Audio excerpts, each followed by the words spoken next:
Ha, and it's live. So, that's the customer, and now we're live. All right. This is the start of some more alpha testing for Saturday morning tabletop, which is the cartoon thing I've been obsessively working on for the past 2 months now. About this is the last stage I feel for the alpha to see whether or not the experience system is balanced or valid or achieves what I want it to achieve, which is some fast-paced leveling towards the lower end of the level spectrum. Going through levels 1, 2, 3, 4, and hurrying up to the sweet spot that everyone really likes, which is the levels 6 through 10. That's like when the meat of things tend to happen. So we have three of my good friends here creating their characters as we speak. I know we were supposed to start at 2 and end at 4, but life happens. Technically, it is two for me. Well, we were supposed to start 2.5 hours ago. Let's put it that way. So you ladies and gents know my pain. Um, so we have with us, Brian, Sahib, and Hassan. I know Brian knows his character already. So, Brian, Hello. what would you be playing today in our alpha test? Well, I am playing a Yeti Pit Warrior A Yeti Pit Warrior named Brian. named Grimrock. Glimlock? Grimrock. Grim Rock. Right. Who used to be a member of the town guard, right? Yes, he was a member of the town guard, promoted to bodyguard, and then trained as a wrestler by Boris von Heinrich. Boris von Heinrich. All right. Let's see. Hassan, you have a character, right?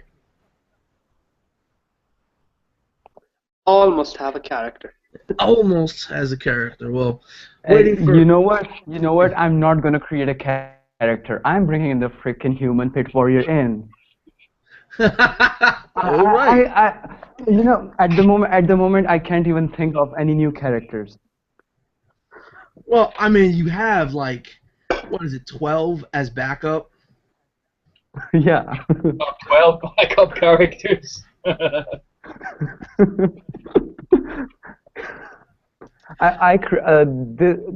this alpha test, I've created the most characters ever. Since I started playing D&D, I have like 4 or 5 characters, and there are like 7 characters now for just the Saturday morning tabletop.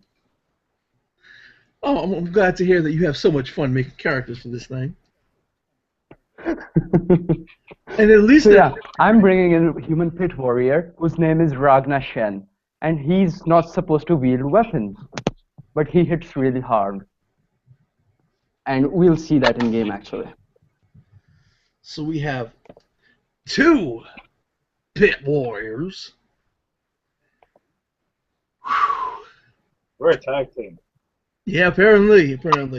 Yeah.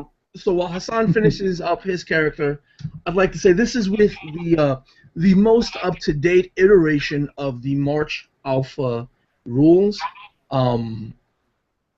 There's the new magic system has been implemented. The wizard has been added to the game, as well as the races of the Wild Man with the sub-race Yeti, which Brian is playing, and the Frost Goblin, which one of the players does plan to play. More races are in the works. 2 hours leading up to this, me and Brian developed yet another one. So there's enough already for 12 characters to be made. You could just ask Sabe, but there will be even more scrumptiousness in the works. This is just the very beginning, to get our feet wet, to get the ball rolling. Speaking about the ball rolling, Hassan, have you finalized your character creation? Just about done. All right. And so, hey, what is your character's background? What is Ragnar Shen's background? He's a power horse. I think that's what the background Oh, is workhorse. called. Uh, yeah, workhorse. Sorry. Well, while he was training for his martial arts or takedowns and all of the other things, he thought that working would be a great idea. I mean, this is great because we have two And characters to test the wrestling system and the grappling. yeah, and that workout was actually really good for him. Starting from level 1, he has 6 encumbrance.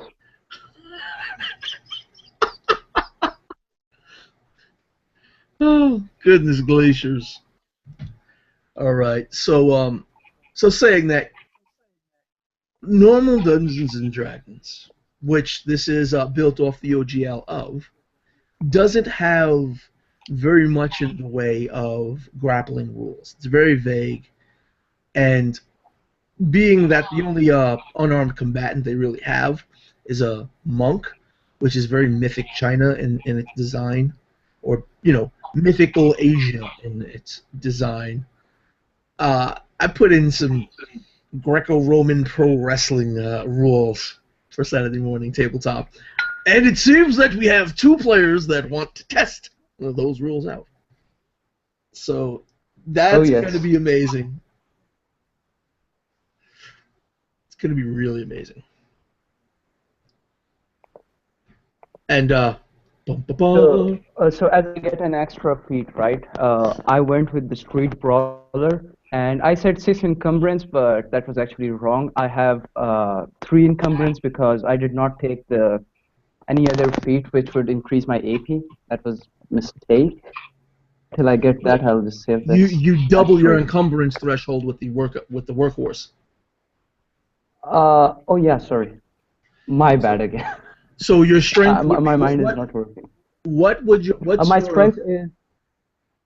strength is +3, encumbrance is 1. all right? So you would have a 6 encumbrance because of the workhorse background. Oh, Yeah, how my did we mind do is sleeping. encumbrance again? Encumbrance is your strength modifier multiplied by your awesome power, with a So, minimum of 1. yeah, I have Yes. one. Yeah, so for the feat, I took Street Brawler, which make me efficient with improvised and unarmed attacks. And whenever I do unarmed or improvised attack, I gain +1 AP. To the And damage. there's a really awesome grappling move, a thing that actually takes you to the grappling, right? The takedown, if I move from 10 feet behind, I can actually perform takedown as bonus action. Yeah. It's basically the spear. Yeah. Spear. Street Brawler Spear. If you move at least 10 feet before you successfully grapple a target, you deal your unarmed damage and may spend a bonus action to perform a takedown. And you also increase. Remember, today I released an updated version of the rules. So you treat your awesome power as 1 point higher for determining unarmed and improvised weapon damage. You are proficient with your unarmed and improvised weapon strikes, which basically means you add your proficiency. The Pit Warrior is not normally proficient in unarmed strikes, so they do not add their proficiency to hit. But grapples are grapples are grapples. You don't need to be proficient in grappling. It's simply a strength athletics check. So if you're proficient in athletics, you get to add your proficiency bonus to the grapple check. That all depends on how you build your character. But yeah, Street Brawler is pretty mean. So you're like the little fantasy version of Goldberg. Who And then we actually have a learned a bit giant Yeti. Huh? had a bit of MMA lessons where he can do ground and pound. Yeah. Oh golly. All right, Hassan.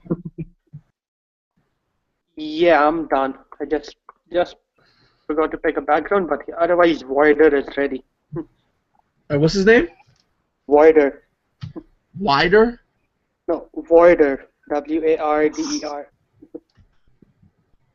Oh, Water. All right. Water. He's what is he? He's an elf thief. Elven thief.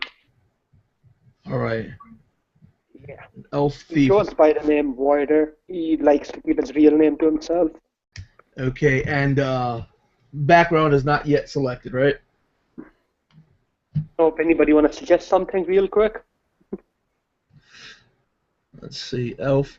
Remember, you're a high and mighty elf, so you do get to pick a number of a number of level 0 spells equal to your awesome power that you know.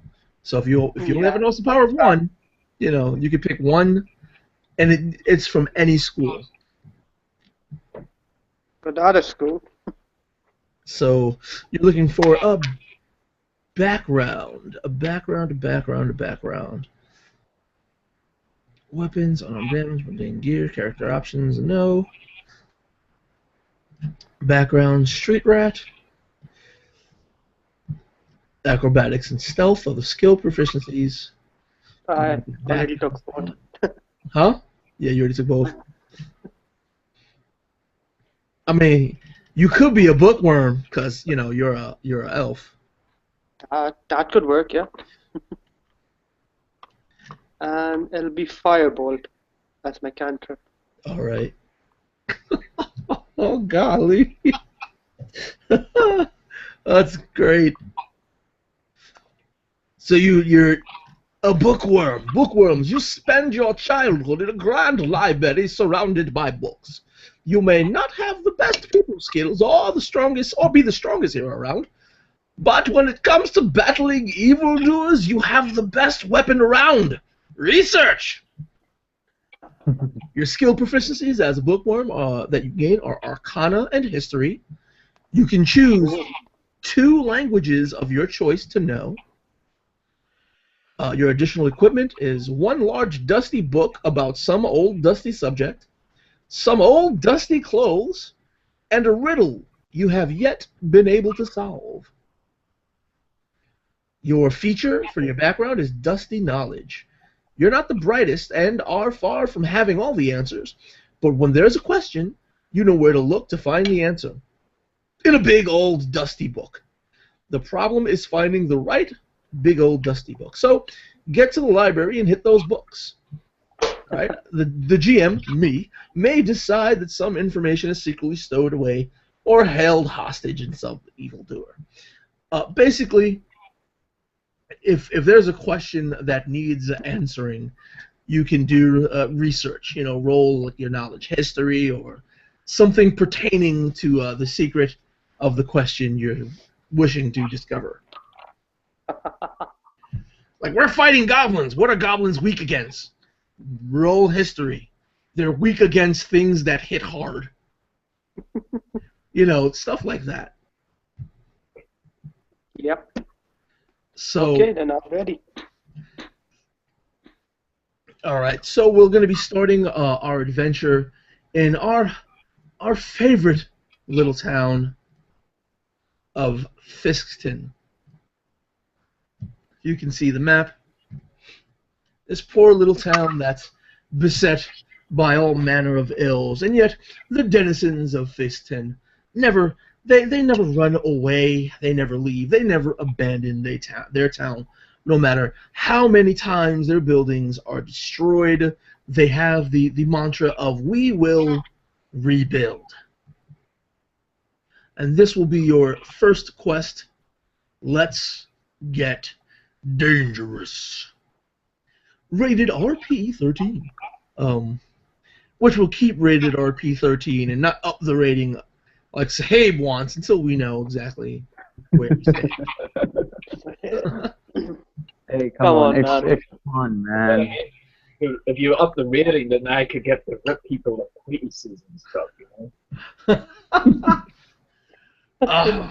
If you want to up the rating to your RP MA, let me know. I'm cool with 13 for now. So we'll start session 1 as RP 13. And Fiston is a town of turmoil, rapidly growing but always horrendously haggard, haunted by happenstance and halfway destroyed. Under constant attack from orcs, goblins, mad mountain fawns, and most recently, most recently wolf-riding goblins. That's right, I said it. There's a tribe of goblins to the south of Fiston that have managed to train and ride wolves. I don't know what's going on over there, but those little buggers are making their way up north, and you know what's north of them? Us. So, you get this knowledge from Mayor Muttons, who is mayor of the moment because Fiston never has a permanent mayor, since they often go missing, get mangled, or other things happen to them. So no one ever spends any amount of extended time as mayor. The mayor of the moment, Mayor Muttons, also known as Thaddeus J. Muttons, has called for some heroes to help him along with his issues. Mayor Muttons is a portly old man who looks like he could have served in the king's army.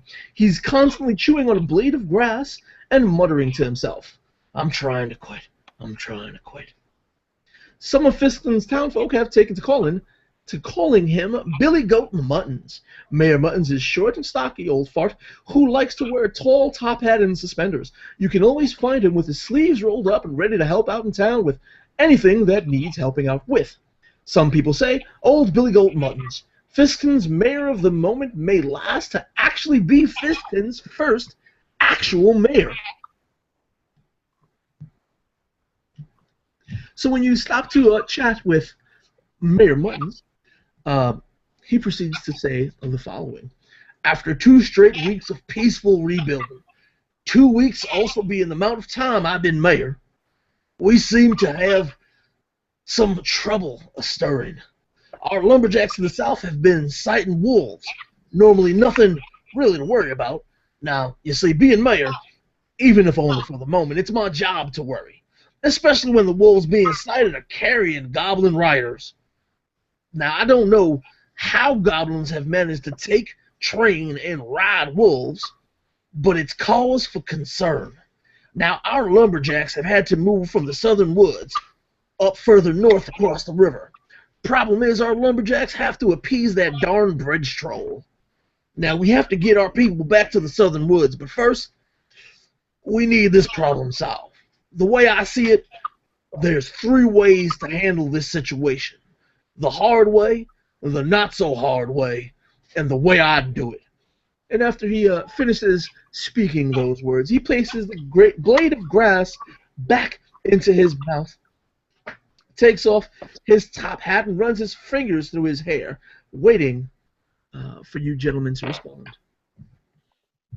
And what's the way you do it?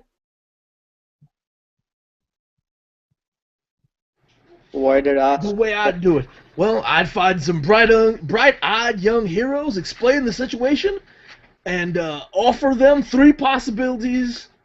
3 possibilities. The way to handle the situation. The hard way, the not-so-hard way, and the way I'd, well, you know. So should we all follow this, the way you do it, and keep calling on heroes until there is no more place in the town? Well, if you want heroes to handle the situation, the way I do it is the way I've been doing it. And I don't need you doing it the way I do it, because I can do it that way. Well, if you've got the right amount of gold, I'll do it.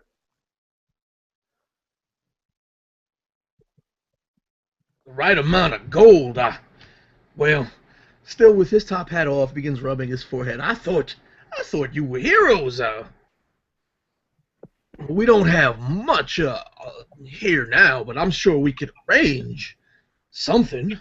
Puts his top hat back on and starts straightening it out.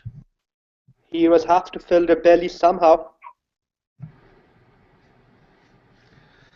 But I'll take that, I guess. Well, you know, our tavern, if you help us out with this, we can get our tavern rebuilt as quick as possible, and I'm sure the tavern keeper will be happy to oblige you with any meals that you would need. As a matter of fact, as mayor of the moment, as long as I am mayor for the moment I am mayor, I can guarantee if you handle this situation for us and make sure that there's nothing fishy going on, when we do get our tavern rebuilt. If the tavern keeper doesn't give you meals on the house, you can count meals are on me. Well, better than nothing, I suppose. Well, now, after a good fight, I would really like to have some rum and meals, yeah. Now that's a good offer. He cracks his knuckles, and I guess we are gonna do this the hard way after all. Seems like it. Well, that's great. I mean, and as he started to talk again, you hear in the background, Billy Goat! Billy Goat! Little kids running over, charging over at the mayor and you gentlemen. Billy Goat! Billy Goat! There's goblins at the edge of town! And the mayor turns to look at the three of you. Just chewing on his blade. Well, I guess. Well, Mike, I guess our time has come. Ragnar is gonna go out of the mayor's place and towards the goblins, wherever they said it were. A whole lot sooner than I expected. Yeah, they would. Slowly, and there's this kind of windy kind of situation. His cape is flowing a bit behind, like flowing in the air. And he walks in the slow motion out of the house or whatever that was, and he's gonna go toward the goblins.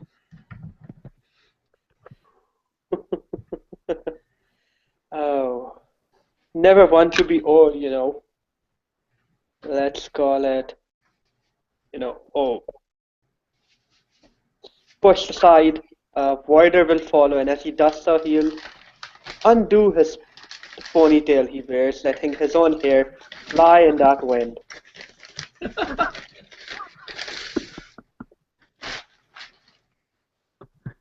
And then you hear Grimrock give up this big snort, like this, and he looks at the goat man. I forget his name. What's his name, Nelson? Nelson? Stuffing himself?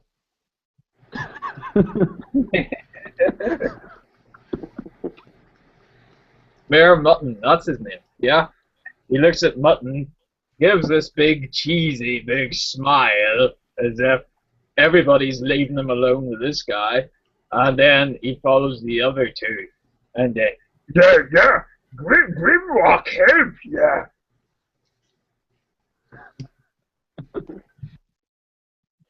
Just keep up, big guy. And the three heroes go out of the room in this windy condition. One's cape is flowing, others' hairs are flowing. And the third, this giant yeti following straight behind the two of you.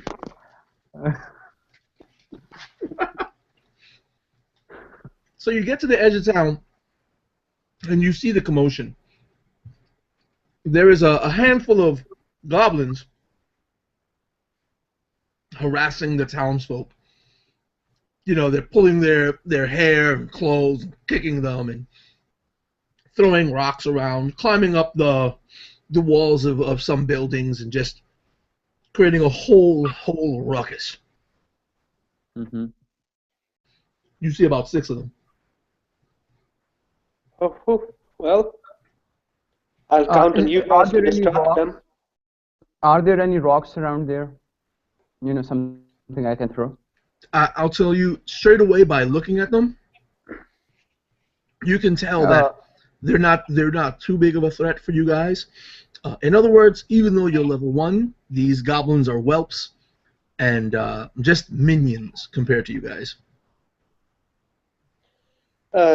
Regardless, Voider will quietly slip away to approach this from the sides. So he's going to try and hide. I'm looking for rocks. Are there any rocks around there? Okay, I mentioned that they're minions because in this this update, this March update of the Alpha rules, you do have the defeat minions action. So if you guys are preparing to fight, if you would roll initiative. No, can we just try with the defeat minions action? Yeah, you can try. That would be Let's much go more with fun. Yeah. But there's I mean, no way that they're not noticing the giant yeti coming to them.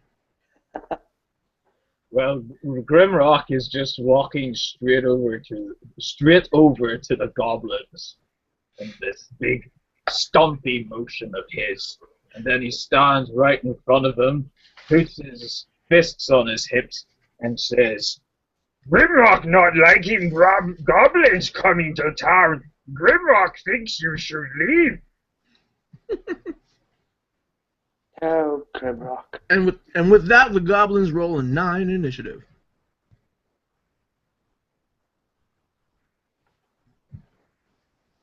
And I intimidate them, Nelson. All right, but just roll me an initiative real quick.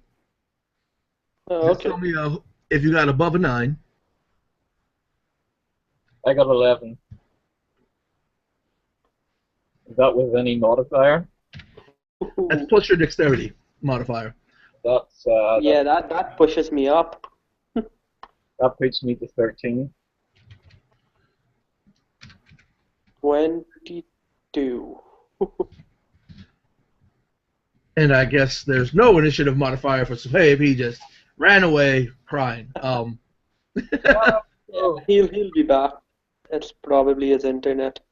Okay, cool. So we'll go just as Grimrock is intimidating these poor handful of goblins. What does Warder do?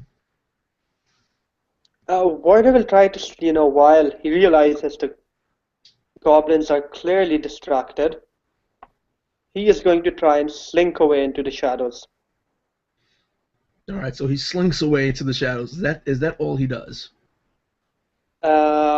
If that is not his action, he'll also knock an arrow in his short bow. Okay. So he's getting his short bow ready. He's hiding into the shadows. I mean, it's daytime, but he finds himself a nice little nook up a pile of wood because Fiskton is always in some sort of state of disarray and destruction, and they're always rebuilding. So there's plenty of piles of wood and debris everywhere, especially at the edges of town. So Grimrock, you want to try to intimidate these whelps. Is that all you're doing? Yes. Or are you doing like a defeat minions action? What is this action? A defeat minions. You can easily tell that these goblins are whelps, and even though that you're first level, a whelp is a minion. So you can take the defeat minions action, which allows you to defeat a number of minions equal to your heroic tier multiplied by your awesome power. Your heroic tier is 1 at the moment, and Grimrock's awesome power is 2. So I could basically just go in there and throw them all into this. So you could just narrate how you defeat 2 of them. Right. How do they react to me though when they see me? They all stop and look, and they're looking all like wide-eyed and crazy. Do they react to what Grimlock says? Grimlock thinks he should leave. They haven't had a chance to react yet. They're like really slow. They're kind of like looking at each other, trying to figure out exactly what they should do now that a Yeti has arrived.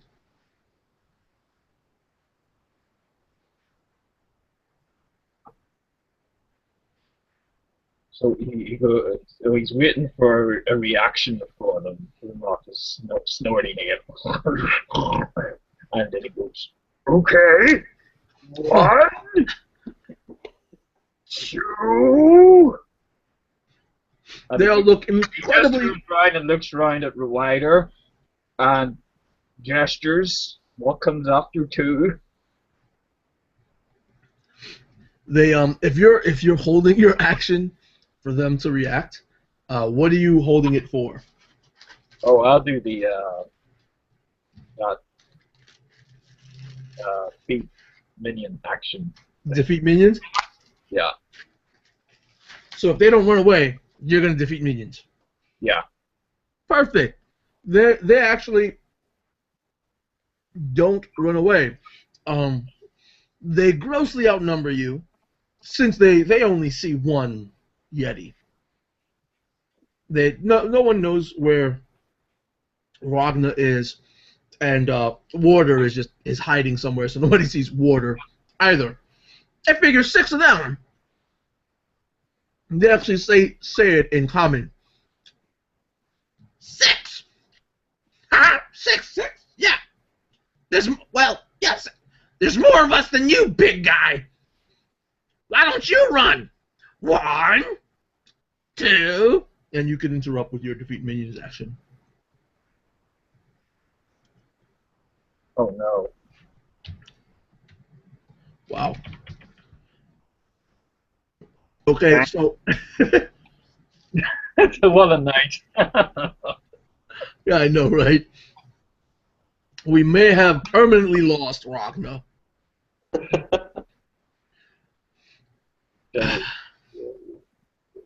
What do we do? Do we carry on or? Yeah, we'll carry on. We already started. We might as well carry on. Yeah. Okay, so. So you can narrate how you defeat 2 of them.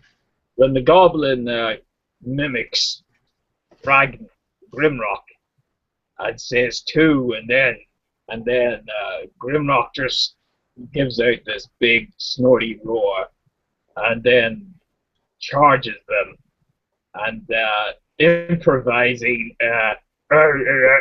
6, and thrusts his big large hands at 2 of the goblin. Can I do that, Nelson? Yeah, when you take the defeat minions action, you could just narrate how you defeat 2 of them. Oh, okay. So he grabs the 2 goblins by their heads, wings them up in the air, lifts them right up above his head, and throttles them a little, and then presses down in a choke slam motion, cracking them to the ground. Grimrock told you to leave! One of the 4 goblins says, "We didn't even like him anyway!" And they're charging out at Grimrock, carrying pieces of wood and like little rocks of their own that they were throwing at passers-by. Poor innocents.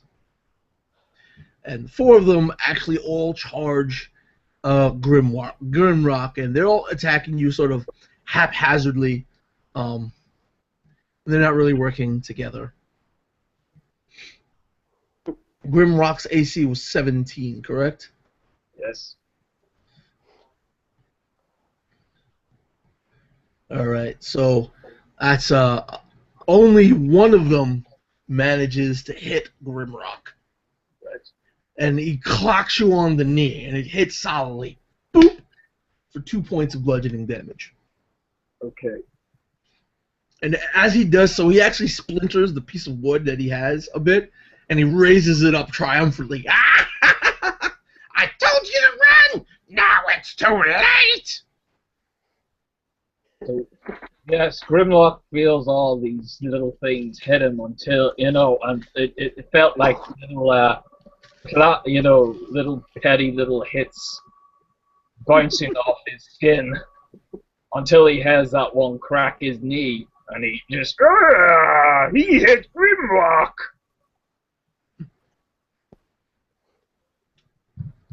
So, as Grimlock is cracked on the knee, Warder, what are you up to? Yeah, he has a, arrow knocked and ready to fire. What does the defeat minions thing do again? Defeat minions allows you to narrate how you defeat a number of minions equal to your heroic tier, multiplied by your awesome power. So that would just be 1. Yeah, it would just be 1 for Warder. Yep. So I will use that action. And Warder just kind of just suddenly just pops over from where he's hiding. Arrow knocked, bow drawn, ready to shoot, and he's like grins and just looks off into distance as if looking at someone. He's like, goblins won't know what hit him, and he lets go. The arrow flies straight and through, pinning the goblin through its tiny little chest. The thing rolls over once, eyes wide, and just goes and falls down dead. The remaining three is was it the one that said it was too late, or was it one of the other? I was the one that said it's too late. So the triumphant goblin, the one leading the charge, just falls down.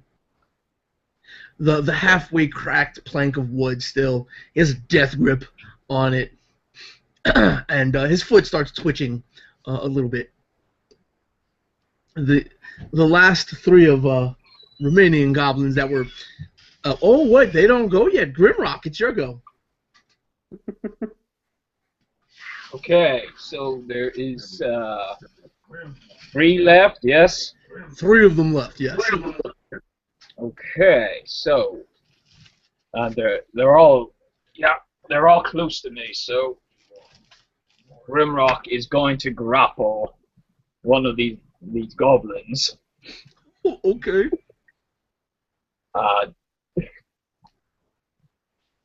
He is going to give one a. Let me see what I can do. Yeah, he's gonna throw one. You can just narrate it because defeat minions. You do whatever you want, basically. Oh, okay. Yeah. So again, with his huge hand, Grimrock takes one of the goblins, squeezes him by the neck. The goblin's eyes start to bulge, and you hear it. The goblin go like this. Grimrock and then he just swings his arm. Grimrock not like goblin. Goblin is not nice. And he swings his arm, and then the goblin just vanishes, and then Grimlock just looks at his empty hand, wondering where the goblin went to. So the one goblin that disappears in the air, you see a little twinkle somewhere in the sky. And here, goblin blasting off again. Which leaves you 2 goblins. You allow the other 2 goblins to stand before you, right? Yeah. Okay, so the 2 goblins before you are like looking at each other and then trying to look in the air at where their ally went. And hey, what's that? And they point in the opposite direction. They use their bonus actions to disengage, and they just all out run. Well, that wasn't so bad. I guess we go get our payment then.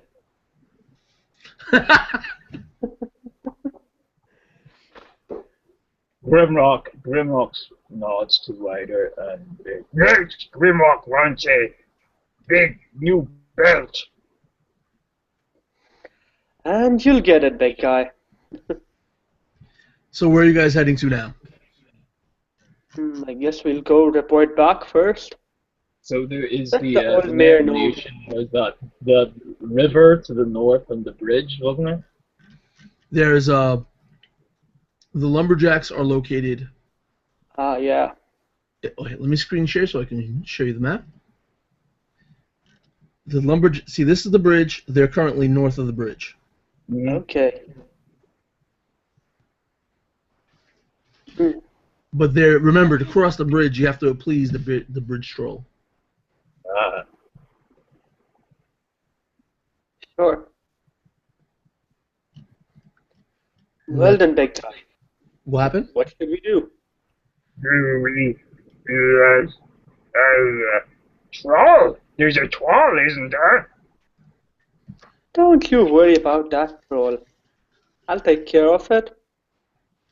Wow. For successfully completing that encounter, you can add 2 experience points to your XP bank. Yay. That's wow. That good? Yes, that's good. All right, I think we went for it. I forgot how much we need to level up, but 2. yeah, that's 4, right? So So yeah, go for Grimrock gives a big snort. Yeah, let's go. The bridge go. Yeah. So All you right. guys just cut through the town, triumphant, walk Yeah. through the town. Everybody's like looking at you, and the kids are like, "Wow! Did you see the hairy one? God, Grimdock that's Grimdock! Woohoo!" And the little kids are chanting at you. The adults are you can hear some of the adults whispering into the kids' ears, "Grimrock. He said he was Grimrock." Trying to correct their children. Warder will just strut. Huh? Warder will strut through the town. Yeah. Water strutting through town. Nobody's mentioning Water at all because no one saw Water or what he did. He knows what he did. As everywhere, as the people are cheering and calling Grimrock's name, Grimrock is just nodding and grinning, looking side from side, and then he looks down to his companion and giving himself the thumbs up to himself. Yeah, they like me. They like Grimrock. Though Grimrock's knee does hurt. Remember, you got cracked in the Oh knee. yeah, and then he just, as he's walking, he massages his knee. So you guys Enjoy your continue fame while heading. you got it, big guy. You continue heading northbound, and you get to the river, and you find the bridge. It's a fairly large wooden bridge, made of very sturdy, cured wood. And the river levels seem to be lower than they would be. As you would see, the bank has a few feet of a dip before actually you see the water running through the river. How do you guys? What do you guys do? So, you want to go first, big guy? Grimrock nods his head. Yeah, Grimrock, go first. Look at bridge. Make sure bridge is safe. And Much appreciated. as Grimrock walks towards this bridge. Oh golly! As Grimrock walks towards this bridge, a large hand just sort of starts slapping the front of the bridge before you actually get there. Starts slapping around at it and then turns its palm upward without revealing what this hand is attached to. Whoa. Whew. That would be the troll then. Well, stand back, big guy. I'll take care of this. And Warder will make his way towards the bridge. And while not responding directly to the hand, you can see the hand sort of halfway closing, like a gimme motion. Well, do I have to think for you, troll? How would you like a wish-granting dagger? And Void is just going to pull out one of his daggers and kind of just twirl it between his fingers. Grimrock looks down at Wider and says, Grimrock not think you should give Troll wish giving dagger. As you say how you would like a dagger, the hand sort of slaps down with a huge thud, boom, and it's followed by by the swinging of a troll bursting free from the freezing waters of the running river below, and he just lands with a huge thud. And this troll, he easily looks as big as Grimrock, very large and husky and scaly. All the water sort of trickling down this troll's form, very muscular as well. lot bigger than I expected. Yeah, it's big. Grimrock big troll look big. Yeah. And as you're mentioning how big the troll looks, he stays there and flexes, and you can see every cord of muscle flexing in its chest. And so Yeah. Grimrock does likewise. As soon as he flexes, Grimrock flexes too, and making his muscles bulge. Voider will just visibly gulp. Looking at Grimrock, the troll just, little one, me strong. Then he starts rubbing his stomach. Me hungry. You pay me. You pass bridge. Yeah, so wish granting dagger. Ah, no can eat dagger. But dagger can grant wish. Wish can bring food. Okay, you sound like you're trying to do some sort of deception. Yeah.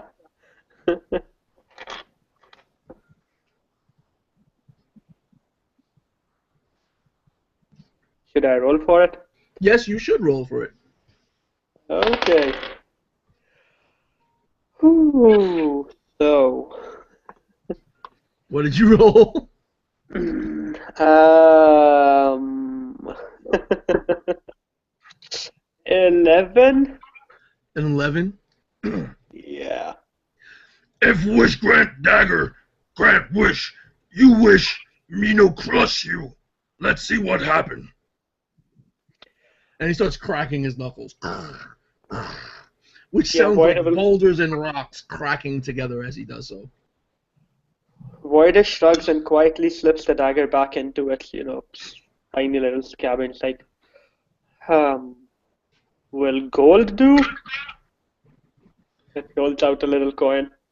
Me no eat gold. And he starts licking his lips. You look like me eat you. I can get you rabbit. He turns to look at Grimrock. Says, "You give me pointy ears. Me eat pointy ears. You pass bridge. Good deal." And he starts rubbing his stomach. I have some objections to that deal. Me hungry. Grimrock looks down to his companion, pouting his lips. You would think that he's almost considering it. But then he looks back to the troll. Grimrock not letting you eat my friend. This is my friend. You go get your own friend. If you want to eat your friend, this is my friend. Yeah, Voider looks visibly relaxed for a moment and then he looks very confused.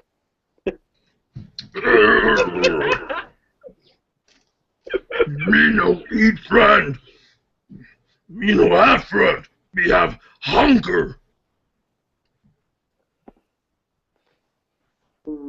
Then you see Grimrock, he just... Give me pointy ear, or me take pointy ear.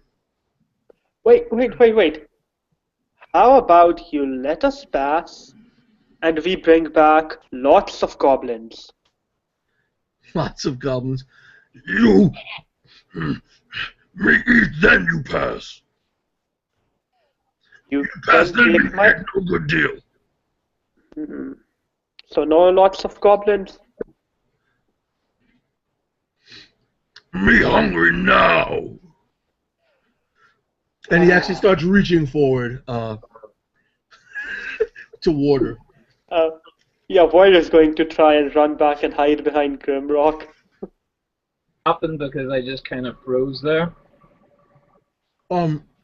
He's reaching to grab Warder right now. Yeah, Voider's going to hide behind Grimrock. Alright, so the troll's trying to grab Ryder, is that right? The troll's trying to grab... He's reaching to grab Warder right now. Alright, so Grimrock just takes this big step forward and then he just pushes the troll back. As you're trying to push the troll back, the troll just sort of puts up a hand, and he's holding you from pushing him. All right, and Little furry man, not too little. You give me pointy ear, me eat pointy ear, you pass. You try funny stuff, me eat you too. gives out a roar, No eat! and then he grabs with the troll grabbing his wrist. Grimrock comes in to a defensive action, and he grabs the troll's wrist with his right hand, and then goes in for a barging action. Is that what would I need to do there? You're trying to barge in on this troll. This troll is obviously not a well, and Yeah. he is obviously stronger than you. Like, you're grabbing at his wrist, and you're trying to barge in, and he's just sliding you right now. Though you're the same size, he seems to be a lot more powerful than you. Okay. In other words, you can tell that he's much more awesome and much more powerful. He's got more awesome power. Well, look. Big bad troll. We can go back and get you food.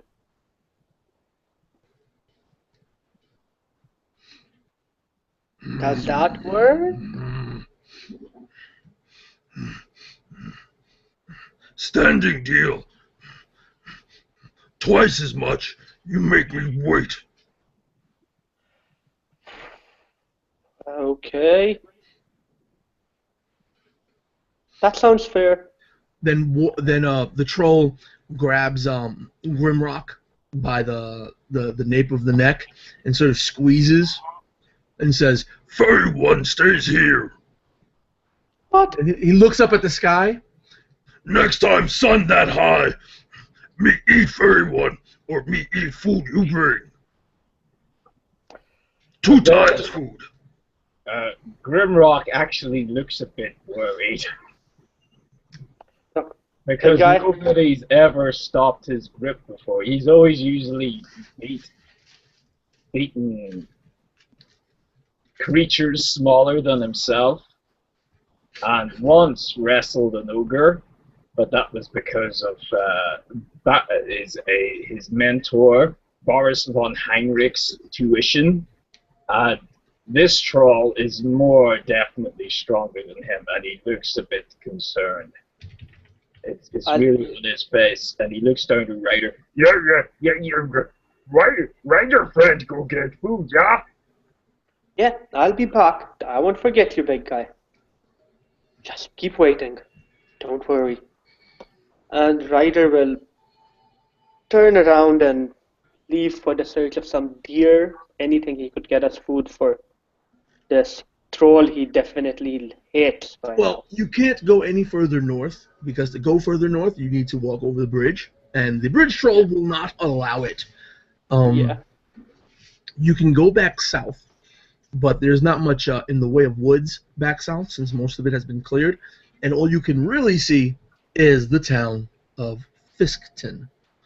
To go any further than Fiskton would be to go where they have been having sightings of these wolf-riding goblins. Alone, leaving your friend at the mercy of the bridge troll. Well, Ryder will contemplate this and end up settling on going to Fiskton and getting himself some meat from the town. Well, how is he doing this? He will go tell the mayor. He'll go to it, tell the mayor. When you do find Mayor Muttons, he just you didn't play the troll. He didn't bite. Well, be happy he didn't bite. That's not quite how I meant that, but It's that hungry fool. That hungry fool is the reason I'm mayor for the moment. At this moment. Well then, if you need your town helped, I would like some food for that hungry fool. Golly. See, now this is the problem we're having with our lumberjacks having to go cut wood from the north. This damn bridge troll slows thing up. All right, so there's you and your friend, right? And he goes and calls him. Timmy, Tommy, Jane, just get over. All right, now go to the food stores. We're gonna need just you and your one friend or your two friends. Just one friend.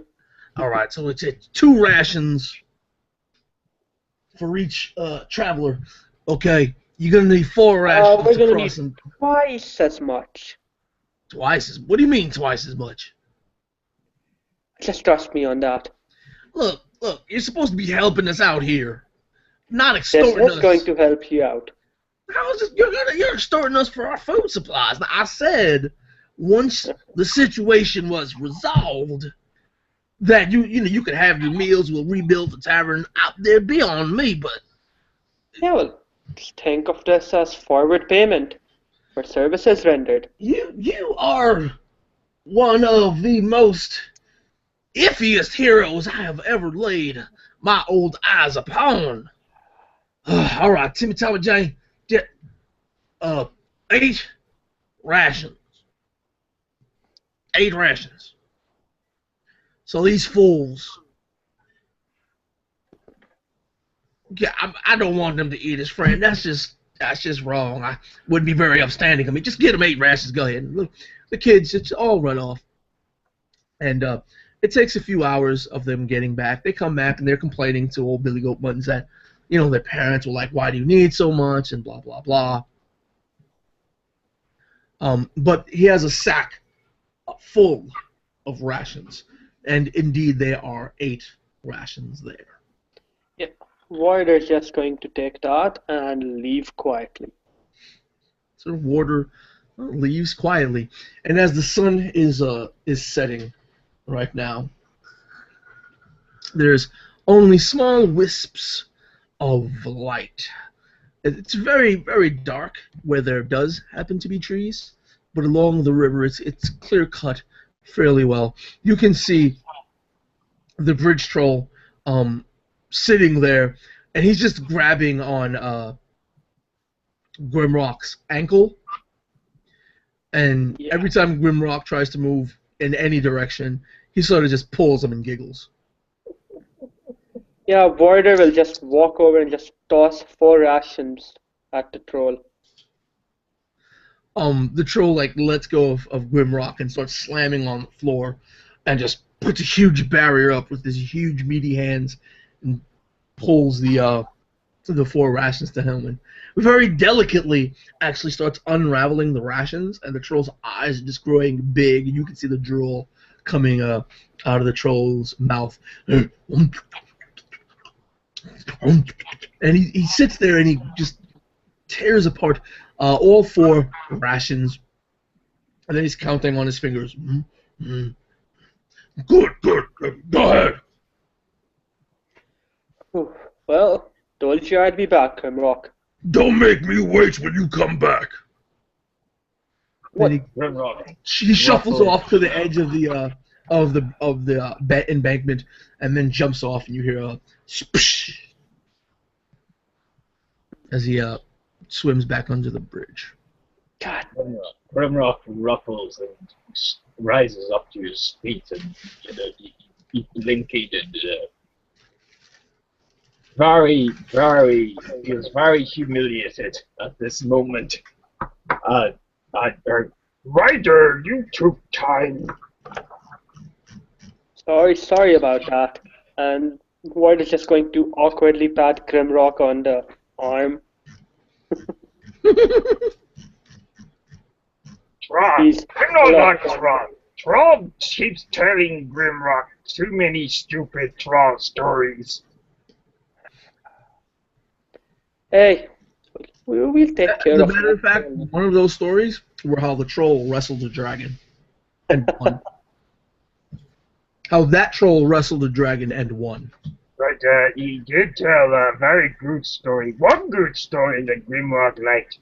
The fight wrestling. But then he didn't talk about wrestling anymore. And Grimrock got bored. Then he started talking about foods, which consisted of human, elves, fawns, deer, bear, the dragon that he wrestled, and how, Well- a little bit of salt goes a long way, but salt is hard to find when you're a troll. You won't have to be bored longer, big guy. We've got work to do. We're not giving this snorts and very fine to nod. Yes, we work. We forget about meat. We may not like meat. Yeah, alright. Let's go. And Warder will cross the bridge. All right. We're not good with them. Yep, you guys go across the bridge with absolutely no trouble whatsoever. And I guess we'll head onwards to our destination. Yep, and you're heading towards your destination, and you through the setting sun, the darkness, you can see a light off in the distance. Mm-hmm.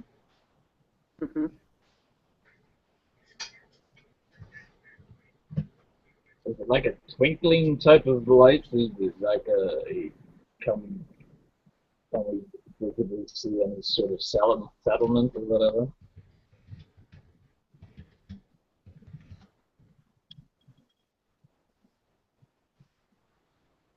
Can you hear me? So you see off in the distance this light. As you're drawing closer, and because neither of you can really see in the dark, but as you're drawing closer, you notice that it's actually firelight, and you're coming closer and closer to a camp. As you guys start to get close enough to be illuminated by the firelight, you just hear a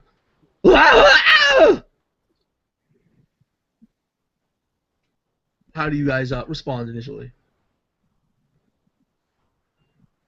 When Grimrock sees this person scream, Grimrock starts to look around in the dark and wonder what this guy's screaming at. Yeah, he's actually pointing at you. Then he looks behind him. What? Barney! Hon! Wake up! Wake! It's a... Okay. He starts scurrying around, and in a few moments produces a woodcutter's axe. Yeah, Warder's enjoying this too much to say anything right now. Don't come any closer! Don't! He starts squinting his eyes.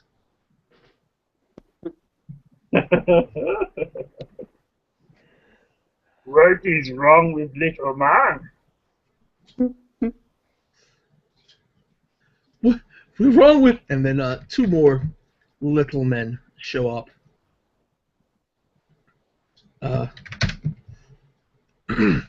And we're about to have another player, so we may need to catch him up.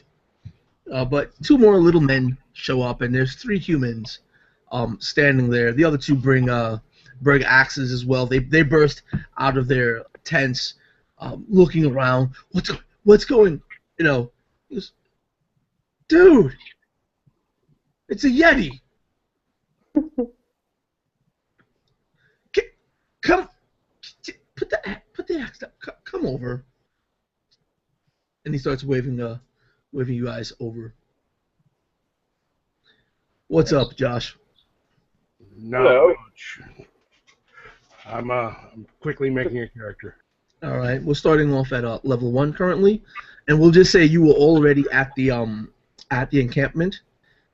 You heard what was going on about the wolf riding goblins to the south, and you made it to the encampment to try to ask what was going on with that. By the only witnesses, these lumberjacks, and you had to cross a troll. You had to cross a bridge and feed a troll 2 rations to do so. So that's the information you have up until this point. And with that, the three lumberjacks wave you guys, the two of you, into their camp. The first one that was a little bit panicked is trying to like fix his hair, and his hair just looks sticky and hard. It's almost like he's wearing a helmet, and he's like tapping on it, like if it makes any difference. So how do the two of you respond?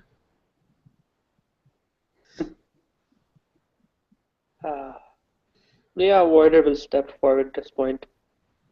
But, hey, it's all cool. My Yeti friend here is no danger, guys. Well, you've got he almost made me mess my hair up, and he's patting the air around his hair right now. I noticed. And Warder's having a hard time concealing his laughter.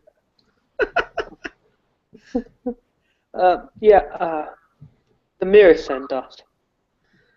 Oh, Billy Goat. Yeah. There's been some things going on. He's still tapping the air. He actually thrusts the wood axe into the dirt beside him, and he's using both hands to vestigially adjust his what looks to be rock hard hair. You can even see the light of the nearby fire dancing off the curves of his hair. Well, yeah, there's been.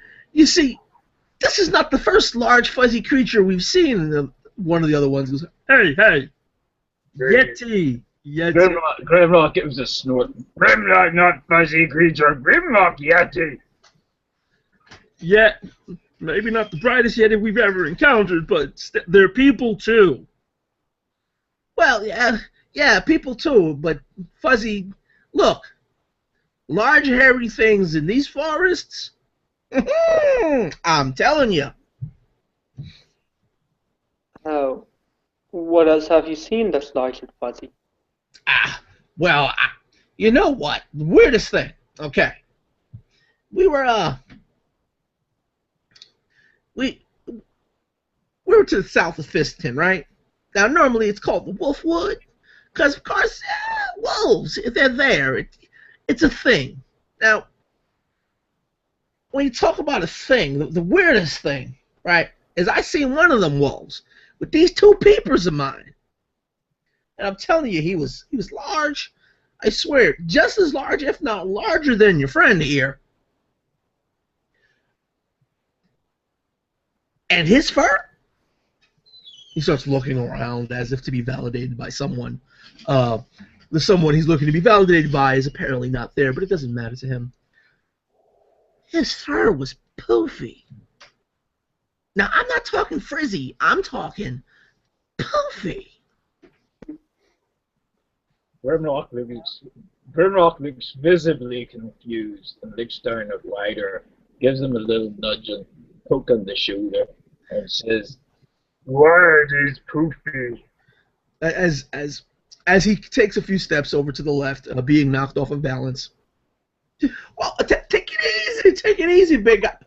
Poofy. What I mean by poofy is like my hair after you get a bit of water in it, but before I do my treatment, like that kind of poofy. That's not pretty, I'm telling you. Oh, okay.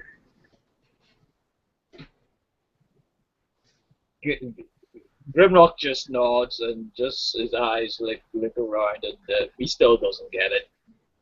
Yeah, the other two sort of have sat down. One of them is shaking his head, and they're tending to the fire. And Josh, do you have a character finished yet or no? I'm putting it together, but I know exactly what I'm playing. Okay, you have a name for your character? Gwildo. Wildo? Yes, he is a changeling mage. Whoa. Oh. That is great. Okay, do you know his? Okay, we'll find out his background. So, whenever you wish, Wildo can produce himself from any sort of tent or maybe hiding in the shadows of some of the wood piles or in the trees.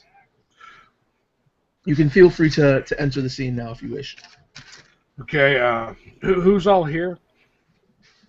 You have the 3 lumberjacks, which you've only managed to get their names up until this point, which is Vinny, Barney, and Hunt. The one talking with the rock-hard sort of hair, that's Vinny. Okay. He's a little shorter than the other 2, but he tends to stand a little taller, if you know what I mean. Are any of my fellow companions wearing backpacks or satchels of any kind? Well, the Yeti and the human, the Yeti and the elf should be, yes. Yep.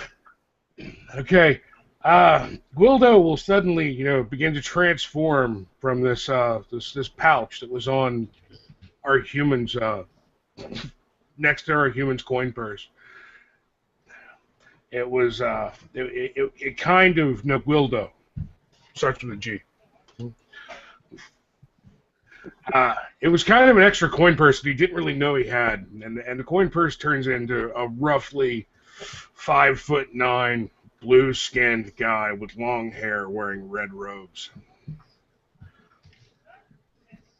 And Vinny jumps. That is the second time you did that to me. and the other 2 just started like chuckling. The other 2 lumberjacks start chuckling. Well, it seems we've gotten most of the information we need. Is there any more we need? I'm kind of looking at the party. Just us? Oh, what do you mean everything? Wait. What do you mean everything? I was there. You think that's all I saw? I mean, how could you sleep on old Vinny like that? Yeah, it happens occasionally. And one of the other lumberjacks by the fire just buries his head a little lower, let its head hang a little lower, and is shaking it. Look. One of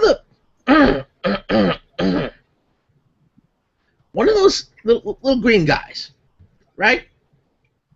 Not the wolves, the little green guys. They had like glass eyes. You know, like glass, right? Not like eyes, but like glass. Like they were like, ooh. They're all open and shiny, and I swear they looked fake, but they weren't fake because they had them in their heads. So their eyes were like all glassy, right? But they looked fake, but they couldn't have been fake because they were in their heads. I'm telling you, those little greenies. Look. They were just bugged. All right. And he's looking, scanning over the 3 of you, waiting for some sort of response. And then starts air fixing his hair again.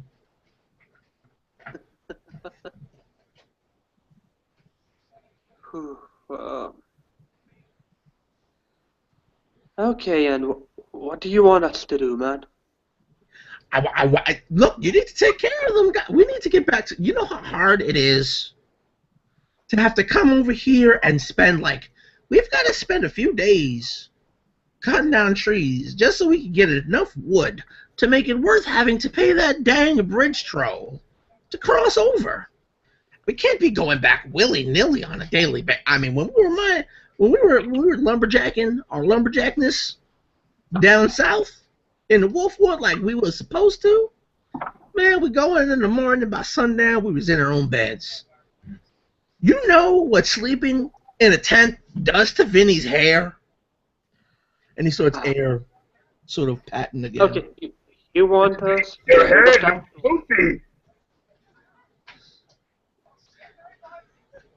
the other 2 start chuckling by the other 2 lumberjacks start chuckling by the fire again. Like, well, that is one.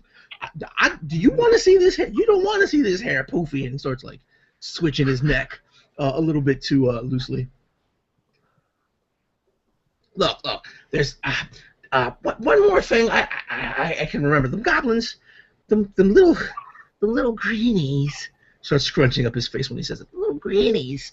They were yelling something about like meta boot. Meta? Yeah. It sounded like meta boot.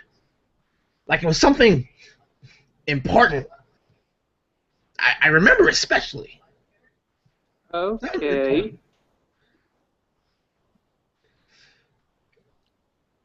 You know, and the other guys are like, ugh. The other lumberjacks.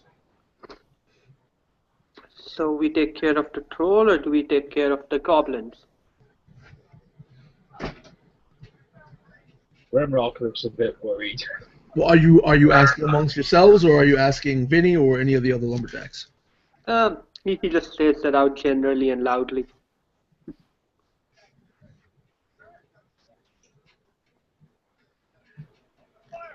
Why not take care of both? One of the one that has been silent up until this point. He's a little bit taller than the others. He's a little bit thinner than the others, and he has long, scraggly blonde hair.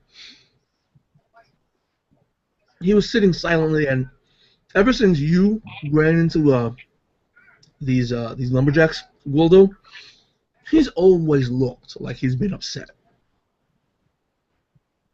Like he hasn't wanted to be here. He wasn't very talkative at all. And he just opens his mouth and says, Vinny is an idiot. Have you seen what he does to his hair? Unfortunately, yes. Anyway, I heard the little greenies hollering too. Vinny!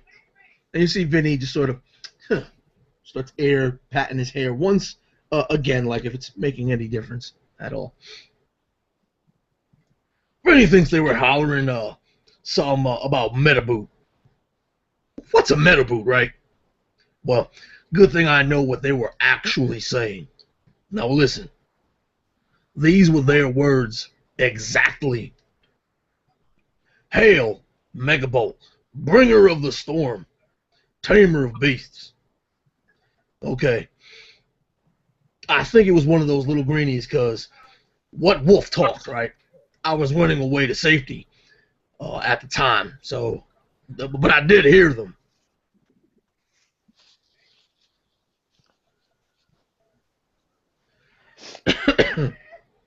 Are any of you doing anything with that info yet?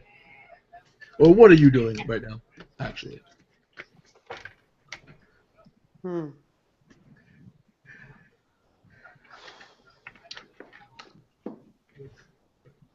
Right now, Waldo would just be kind of standing off to the side listening. He's very carefully studying everyone there, watching their facial expressions, that kind of thing. Though it looks like he's playing with a coin. You notice that Vinny has taken out the water skin, and he sort of like carefully he stopped the tip of the water skin with his thumb, and he's letting out little droplets of water into this rag.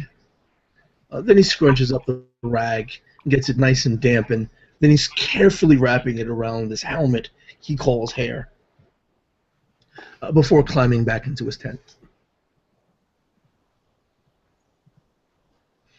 The other two seem to be starting up, boiling some water over the fire in a tin pot.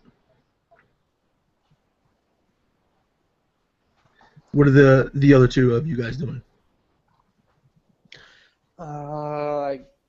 Warder's just going to be standing off to one side as well, twirling the same magical dagger he had earlier between his fingers.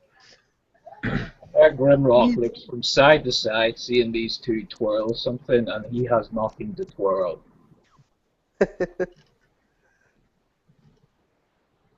So he just stands there. Okay, Warder might notice, and sighing, he walks over to, Grimrock, and he's like, "You could use this, big guy," and he'll offer his rapier. which is like a toothpick to Grimrock. And Grimrock just picks it up with his thumb and finger and looks at it. Is this your magic wish, Tiger? That's my sword. Oh. Give me the magic wish, Tiger. There isn't one, big guy. And then Grimrock just looks very disappointed.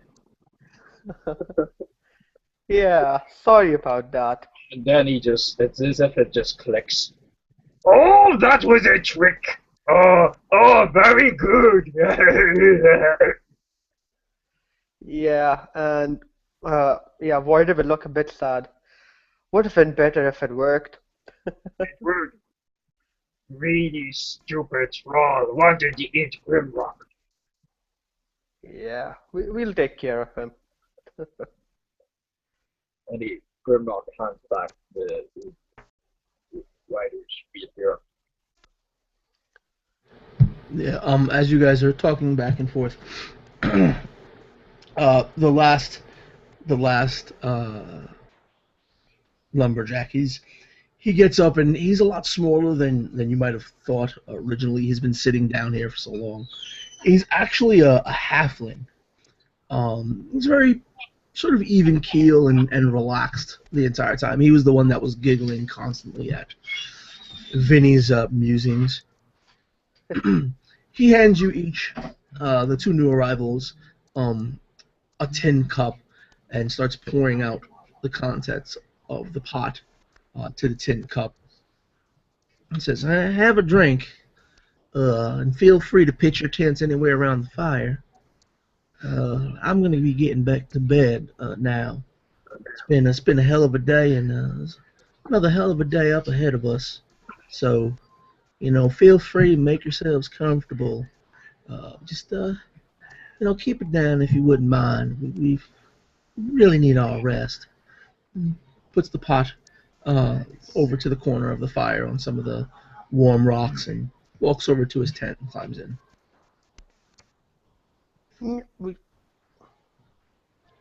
Voider will take a sip of whatever he poured. Yeah, it's basically coffee. Whoa. Oh, this is quite good.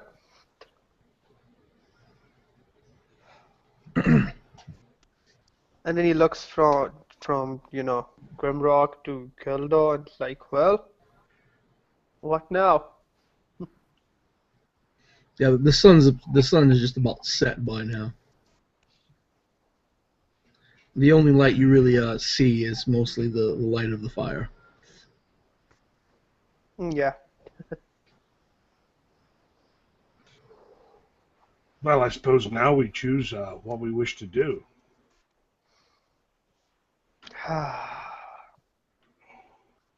Much as I hate that troll, I'd be more comfortable with the goblins. Grimrock thinks so too. By the way, Josh, Grimrock is a Yeti, and I don't know if you've seen the Yeti picture with the scale variants, but he's easily twice as big and wide as everyone else here. Okay. Well, then, I suppose we should take care of the goblins. Perhaps both, or whatever you people choose, whatever we wish to choose to do.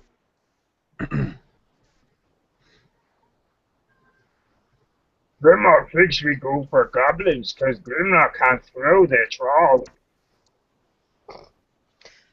Yeah, I second that. It's the safer option. We're getting paid either way. Willow just kind of smiles and nods his head. You notice he's constantly rolling a coin between his fingers for some unknown reason.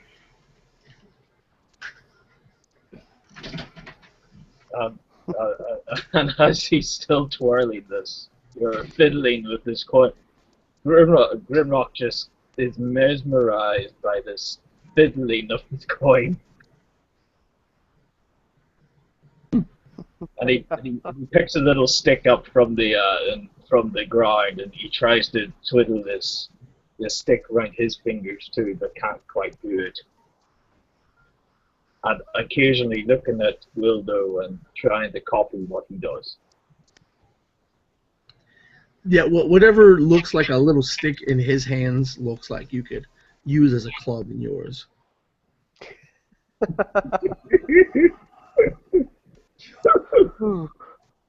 So I take it you guys rest for the night? Yeah, I guess we'd rest for the night and Okay. take care of the goblins tomorrow. You guys were given some drink, so you can benefit from a short rest if you'd like. To benefit from a long rest, though, you have to sit and eat a meal, which is 1 ration. So if you want to heal those 2 points, I want to heal those 2 points. you could spend your 1 recovery, being that you're level 1, and recover those 2 points. Or if you guys eat a ration, you can fully heal up, which the only one that took damage is Grimrock. And we do have those 2 experience points. You need 4 for the next level, though. Yeah, I know. Oh yeah. Okay, we can't do anything with those. Yeah. We'll just give Wildo 2 too, so he's not left behind. I guess we'll all just take a nice long rest, head off when it's nice and bright, fresh day.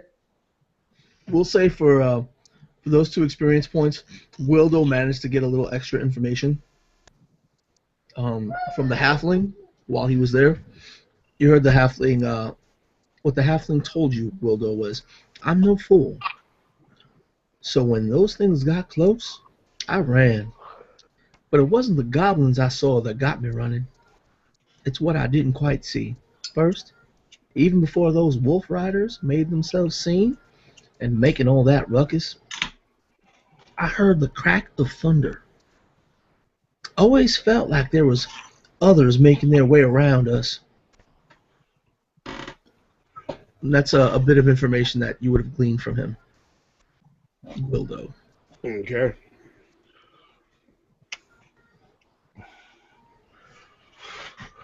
So yeah, what did you want to do exactly, Grimrock? Oh, would it be better if I take a ration? Yeah. It doesn't make too much of a difference, but yeah, you could take a ration if you want.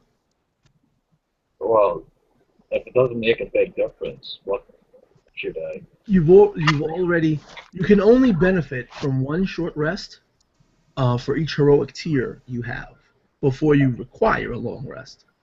You're only tier 1, so you can benefit from 1 short rest. If you need another short rest, you won't be able to benefit from another short rest until after you've already taken a long one. So yeah, it would actually be better if we all took a long rest. Yeah. Oh, okay, long rest. You guys don't need any of the benefits of a long rest, so you don't have to eat a ration. But for Grimrock to benefit from it and like heal up and be good to go, he just needs to munch on a ration. Well, he needs to munch on 2 rations actually because he's a big guy.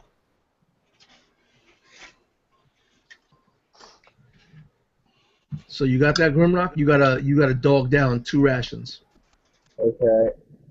So are you getting those 2 rations from your own goods, or from the extra rations Warder brought for the troll? Okay.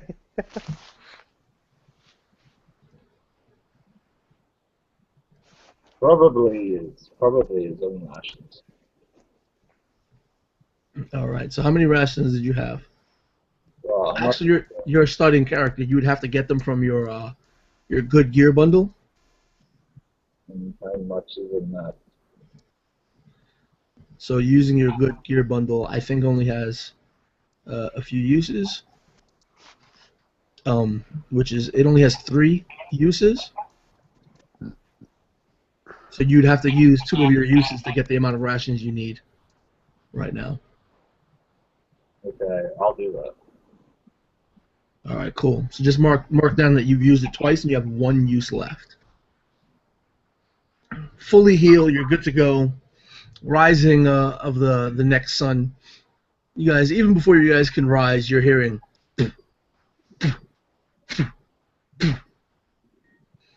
as the wood chopper's axe sinks itself into the nearby trees.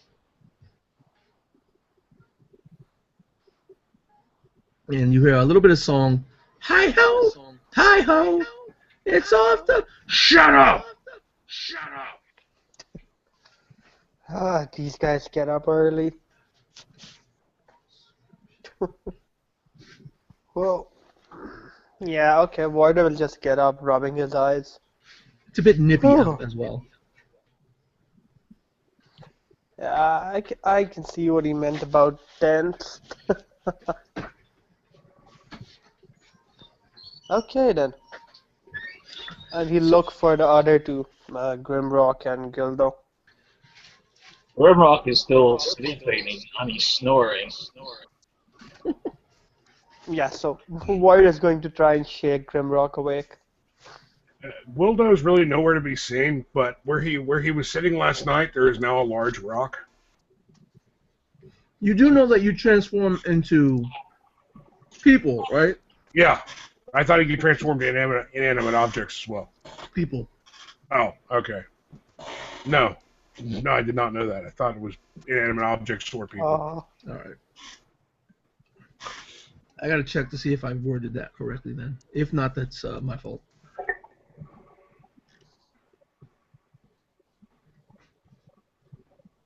You can always change it to a turtle. You can polymorph yourself into any humanoid. Okay. Yeah, it's worded correctly. Okay. I misread. My fault. That's all right. So yeah, are you guys ready to rock? Ready to roll? Yeah, Warder's going to shake Grimrock fully awake, and then I guess we'll all be on our way. All right. So of course you come back up to the bridge, and before you guys get close enough to cross the bridge, this large meaty hand reaches out from under the bridge and it pounds on the ground before it 3 times, and then flips a palm facing skyward. Warder's going to reach inside the bag and set 3 rations onto this palm, grumbling to himself. The thumb moves. It counts 1. It counts 2. It counts 3, and then the other fingers sort of go back in that gimme, gimme, gimme motion before relaxing with the palm still facing up, hand open. And Warder will toss the last of the ration on there as well. It's 3 more. Yeah, no, we had 8, right? Yeah. Yeah, and last time he took 4, so there's just 4 this time. So he counts. There's only 4 there, and that hand disappears, and the other hand flies up the other side, followed by this giant bridge troll, flying out of the water going everywhere. Wildo, this is the first time you actually see the bridge troll, and he's easily just as big as Grimrock, though his form is not as hairy, no hair, is a bit scaly, and he begins to flex, and as he does so, you can see, it appears as if you can see each cord of muscle tensing independently of the others. He looks down at Warder. You can cross. Who you take with you?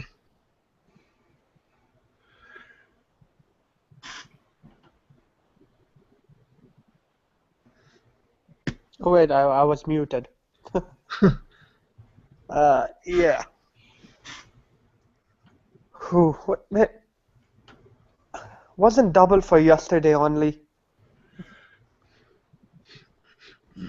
Deal. 2 to cross.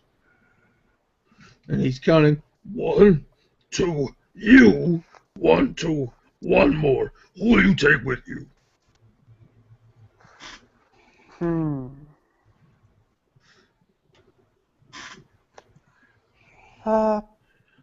Could you give me 5 minutes? Make me wait. Me charge double. It's 5 minutes. Make me wait. Me charge double. Fine. And then he starts fine. unwrapping them. He brings his hand close to his face and he starts unwrapping them and munching. I'll take the big one. But wait a minute. It's Wednesday. Double is actually single. Don't you know how Wednesdays are non-double days?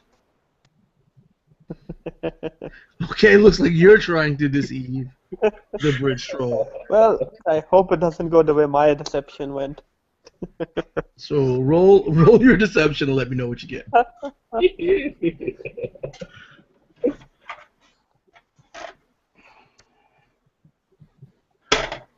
That is a 15, so 17. 17, let's see what he gets. Oh. Haha, 19 minus 1 is 18. Ah. He's a -1 too. 19 minus 1 is 18. He goes, he's eating, he's like, No, that's not part of deal. Every day, normal day, you make me wait. You pay double. Wait a minute. When did every day become normal day? Is this not part of the kingdom I'm from? Me no care. You pay or I eat you. and then he steps aside to let Warder and Grimrock pass. Yeah, and as they pass, Voider's going to glance back at Gildo and kind of just point at Grimrock and nod, and they continue crossing the bridge. Grimrock just he doesn't hesitate, and he quickly trots past the troll, just taking a sidestep past the troll, and and You're cool. Yeah. Hey, as you pass him, he's like, you smell smoked.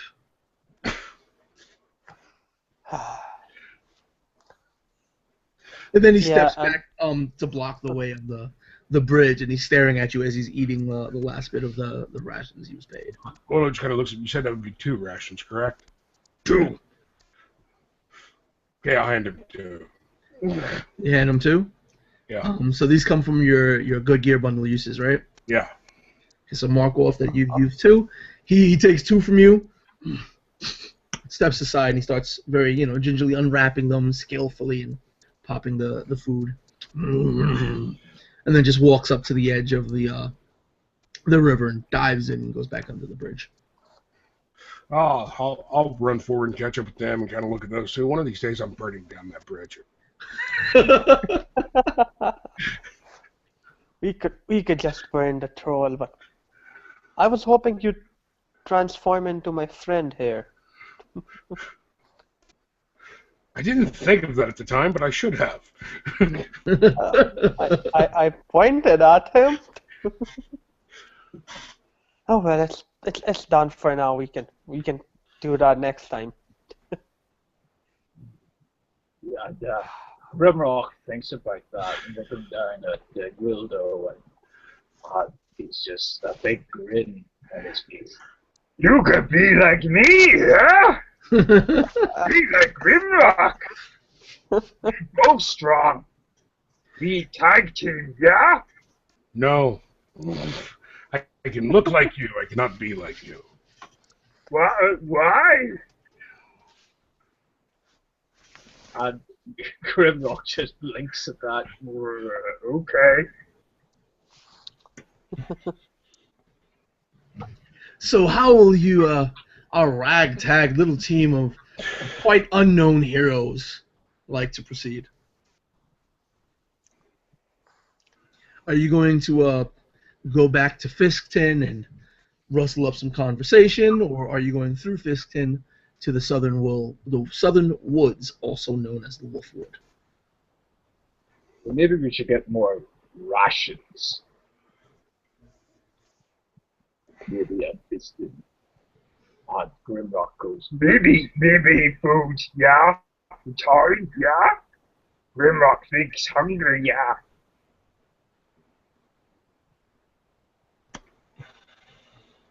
Hungry we get, so no food us.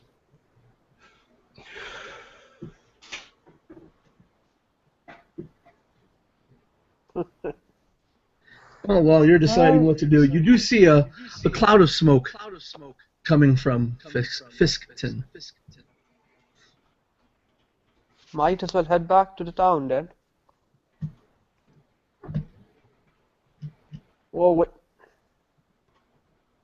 And I guess Warder would notice that cloud of smoke. Yeah, we better head to town. I agree. We should probably head to town.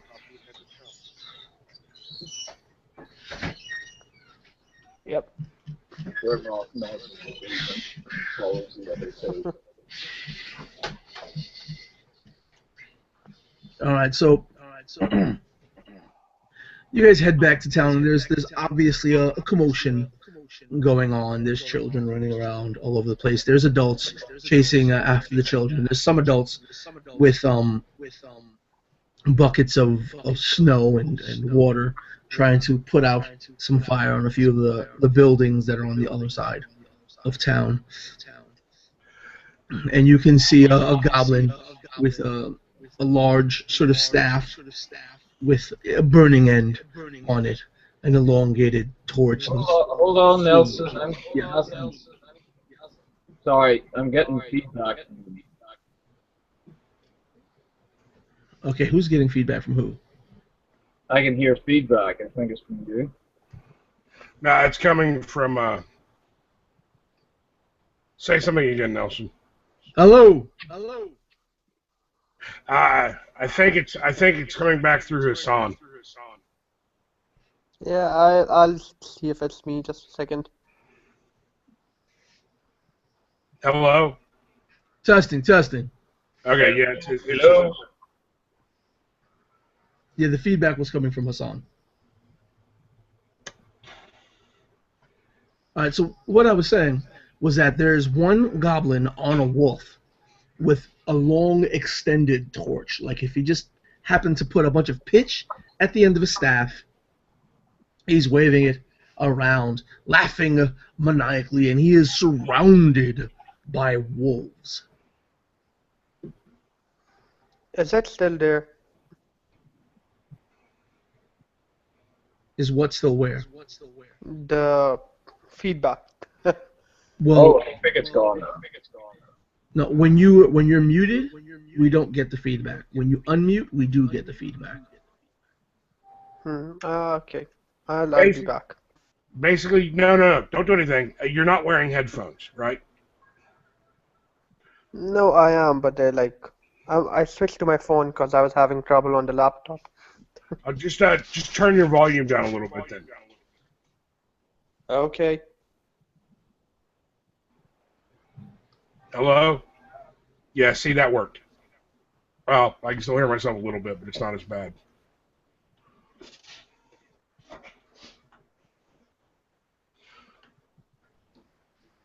Just turn your volume down so you can hear us and we can't hear ourselves, and it sounds like it's working now. Yeah. We're having technical difficulties. I think that's much better. All right, he's probably trying to refresh. Yeah.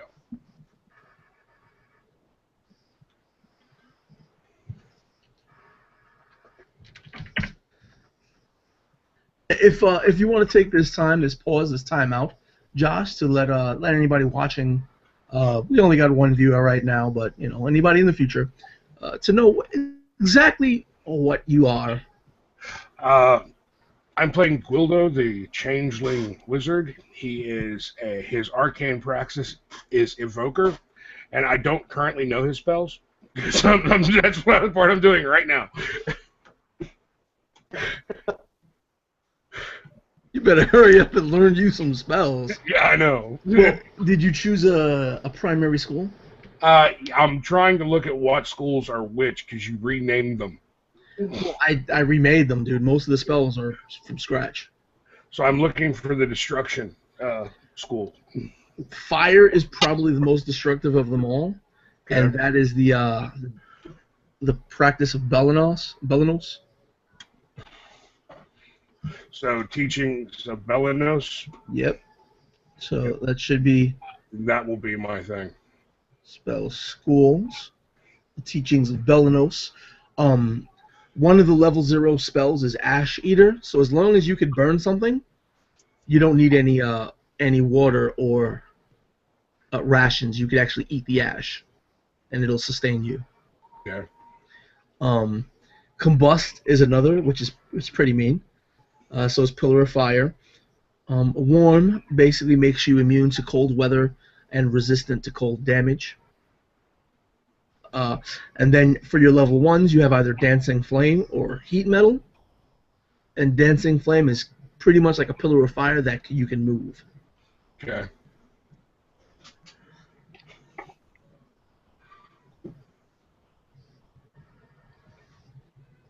That's just the shorthand of the spells. When you choose any spell, I have a bookmark for all of the spells. So, Okay. just, if you just need to learn what they do, just click on that. I try to kind of go overboard on the bookmarks. It's a lever on that. So yeah, you're pretty much you're gonna blow crap up.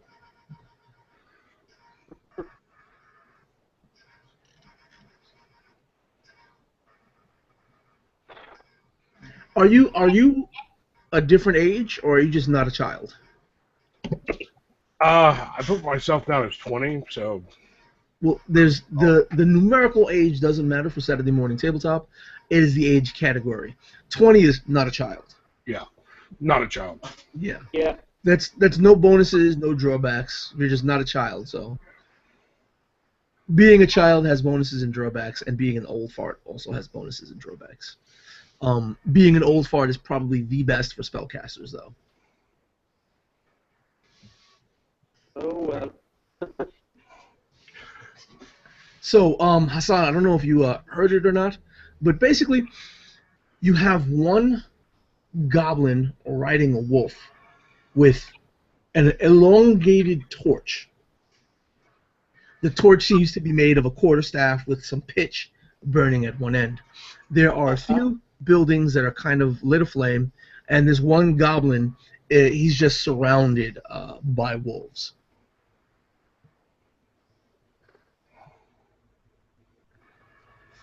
Seems like the one with the torch is the leader. Take that one Yeah. down first. There are currently no other goblins with him. He seems to just be leading a pack of wolves. Yeah. That's the one we take down. So Grimrock.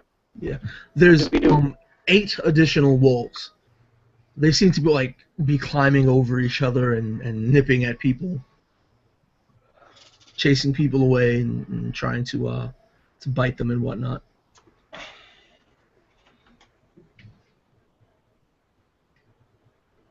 He hasn't even noticed you guys yet, though. That really works in my favor. Yeah, he hasn't even noticed Grimrock yet. He is completely content in destroying the town and creating all manner of mayhem.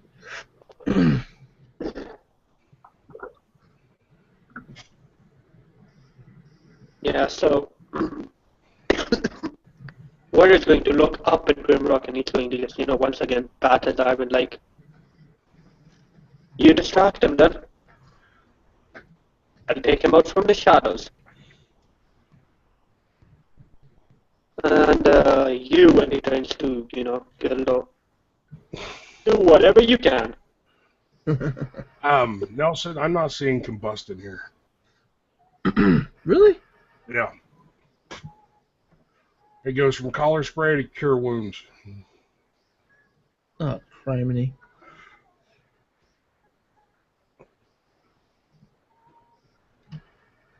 All right, combust is right as a next spell under color spray.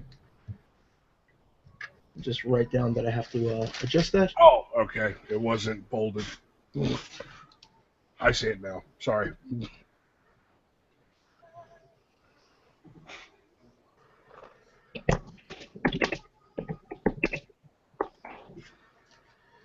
Yeah, that's cool.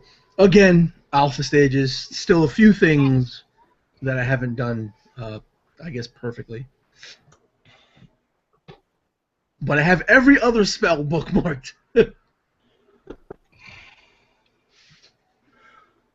So this would effectively be your surprise rounds. So, I guess. yep, let me know what you guys want to do on your surprise round.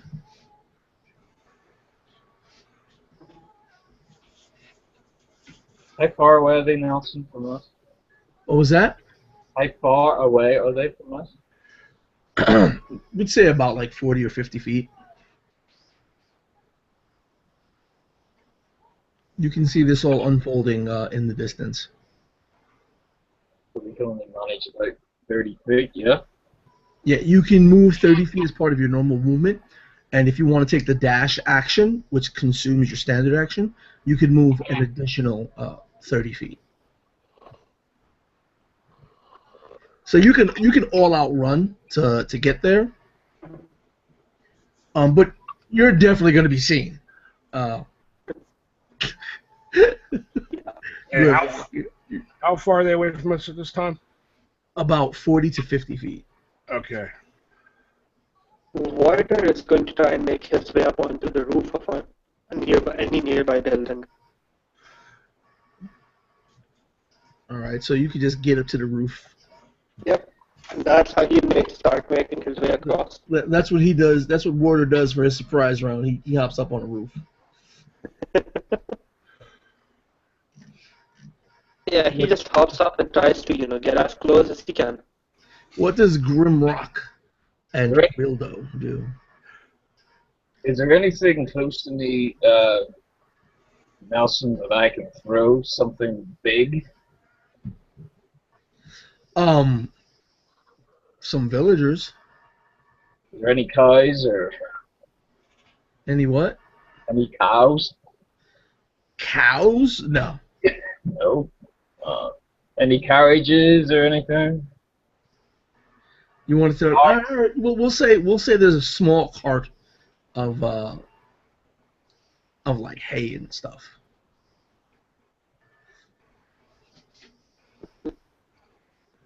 How small is that? So like me. Like you could pick it up in one hand and throw it, but for the smaller folk, it'd be a boon to help them lift and move things. But you could throw it and destroy it. Would it definitely do damage? Well, it's an improvised weapon.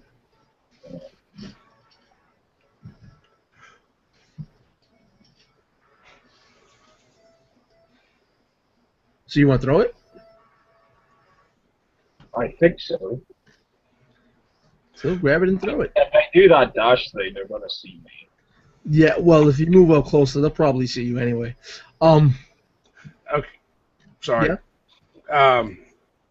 Okay, I have to spend 1 mana point to overcharge, right? For level 0, yes. Okay. And sorry. Okay, I'm going to cast Combust. How close are they all together? The wolf pack, they're sort of like circling the big guy right now. So the wolf packs are, let's say, within about 10 feet of the one goblin on the wolf. Okay, I'm going to cast Combust at him, and I'm going to overcharge it. For which overcharge effect? Deal maximum possible damage, or is hold on, let me go back down to this. I apologize. Yeah. The spell's overcharge effect is that you can blind any target hit by combust for 1 round. So at the beginning of, I believe, your round, they gain their sight back. Or you can overcharge for your evoker effect, which is maximum damage. Yeah, I think I'll go for the blinding. So yeah, I'm going to try to get blind him and hopefully anyone that's within 5 feet of the explosion. Okay, so right now it'll be him. Oh, well, if you target it specifically between him and one of the wolf packs, you could edge out 2 of them. Okay, then I'll target it between him and one of the wolf packs. So the first of the D20 is the wolf riding goblin. Okay. So one of the wolf packs is definitely blinded, and I think at this level, a natural 18 plus modifier means he succeeded. Yeah, my spell save DC is 12. So how much damage do you do? And that would be a whopping 2 points of damage, which would be multiplied by my awesome power, I believe. And what is your awesome power currently? It should still only be 1, I think. All right. So 2. So 2 damage. And is that save for half? Yeah, I believe it is. Or save for none? I forget right now. On a failure... I know I'm the one that wrote the spells, but damn it, I wrote a bunch. Choose a point within 60 feet. Every creature within 5 feet of the explosion must succeed on a reflex save. On failure, creature takes damage it does not say. Yeah, so it's safe for none. Yeah.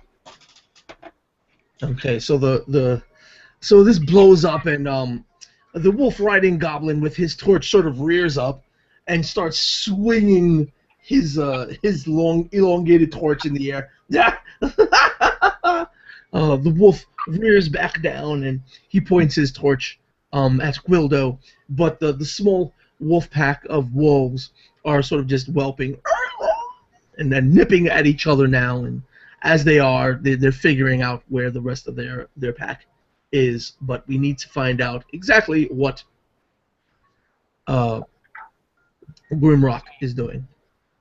So, seeing that Grildo cast the spell and it affected the wolves, Grimrock just picks up this card beside him and throws it at the wolves' direction.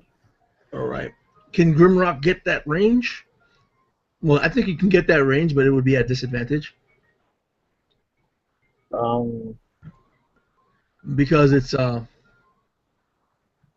well, let's see if I changed that. Well, they're blinded, so with this. Well, the ones that are blinded, yeah, it'll cast, it'll change, it'll cancel each other out, the advantage and the disadvantage. What was that? Oh, it's Elizabeth. Yeah, I don't know what that was. Yeah, I was like, boop, boop. So you can throw it up to... Facebook. Yeah, you can throw it up to 20 feet, so you can grab it and run up and throw it with disadvantage. But you deal the damage as if it were an AP3 weapon. So go for it. You're throwing it at the blinded dwarves? The blinded wolves? Yes. All right, so roll your attack and let me know what you get.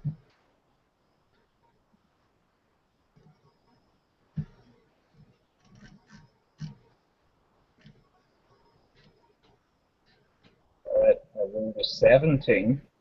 17 is definitely a hit.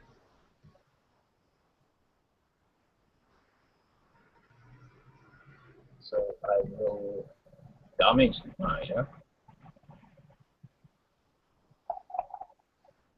So If you don't know what the damage is, it's 1d8 plus your strength modifier. Is that AP as well? No.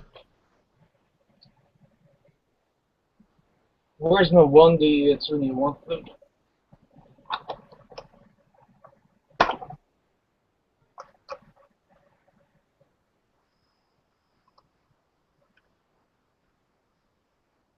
Right, I got it.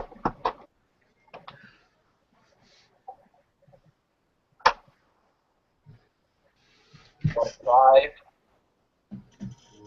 You deal 5 damage. Yeah. So this cart goes crashing into that poor, unsuspecting group of blind wolves. And hold on. Goes crashing into that poor, unsuspecting group of blind wolves with a. And you hear some cries even from the distance at which you're at.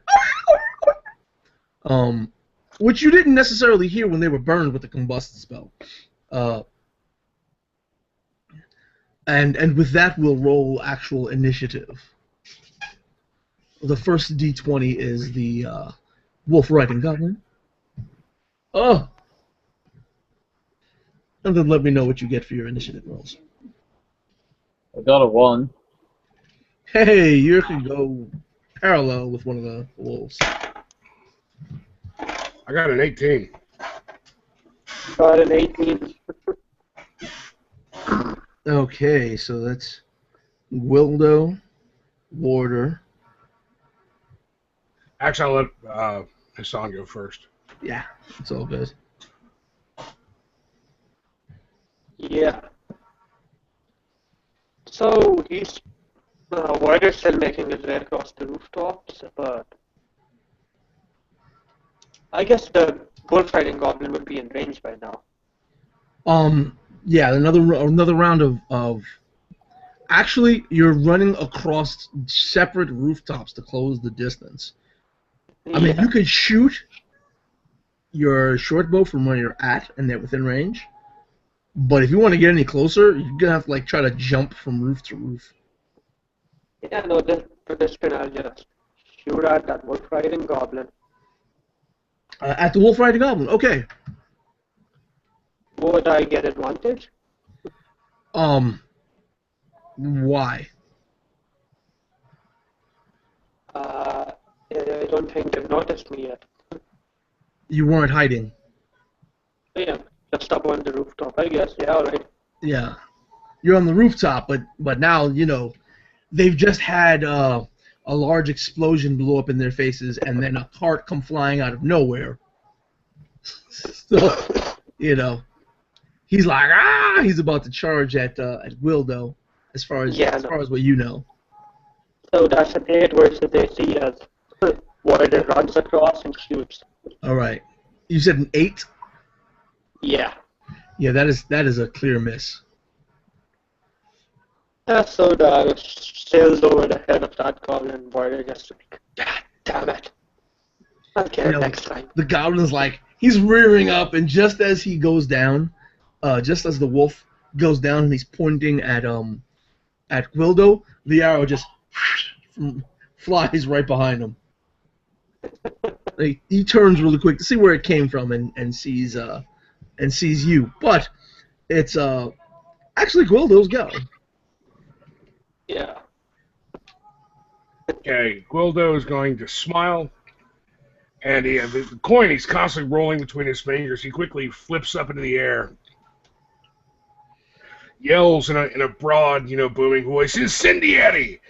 And as the coin falls in front of him, he smacks it with his hand, and a little orange flame shoots out from the coin, and he's casting Dancing Flame. You had to go for that one. Yes. And I'm casting it right next to the big guy. The wolf riding goblin. Yeah.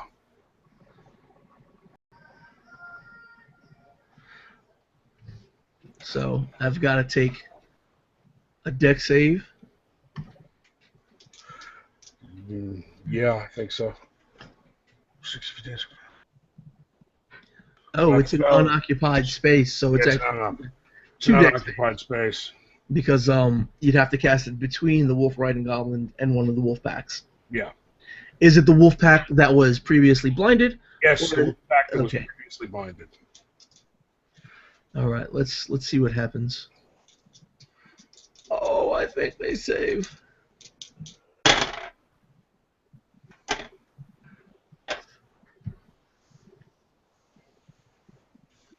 So what's the damage? 7. A 7. So they take half, which would be 4 since we round up.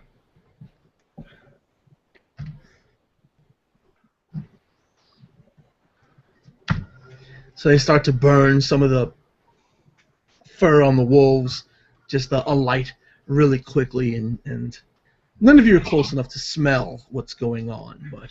And then as they start to burn and the flame sprouts into existence, he quickly catches the coin and once again begins to roll it between his fingers. And actually you'll hear, "Ow, shut up!" As the goblin tells his wolves to shut up. And with that, he's telling his wolves to shut up.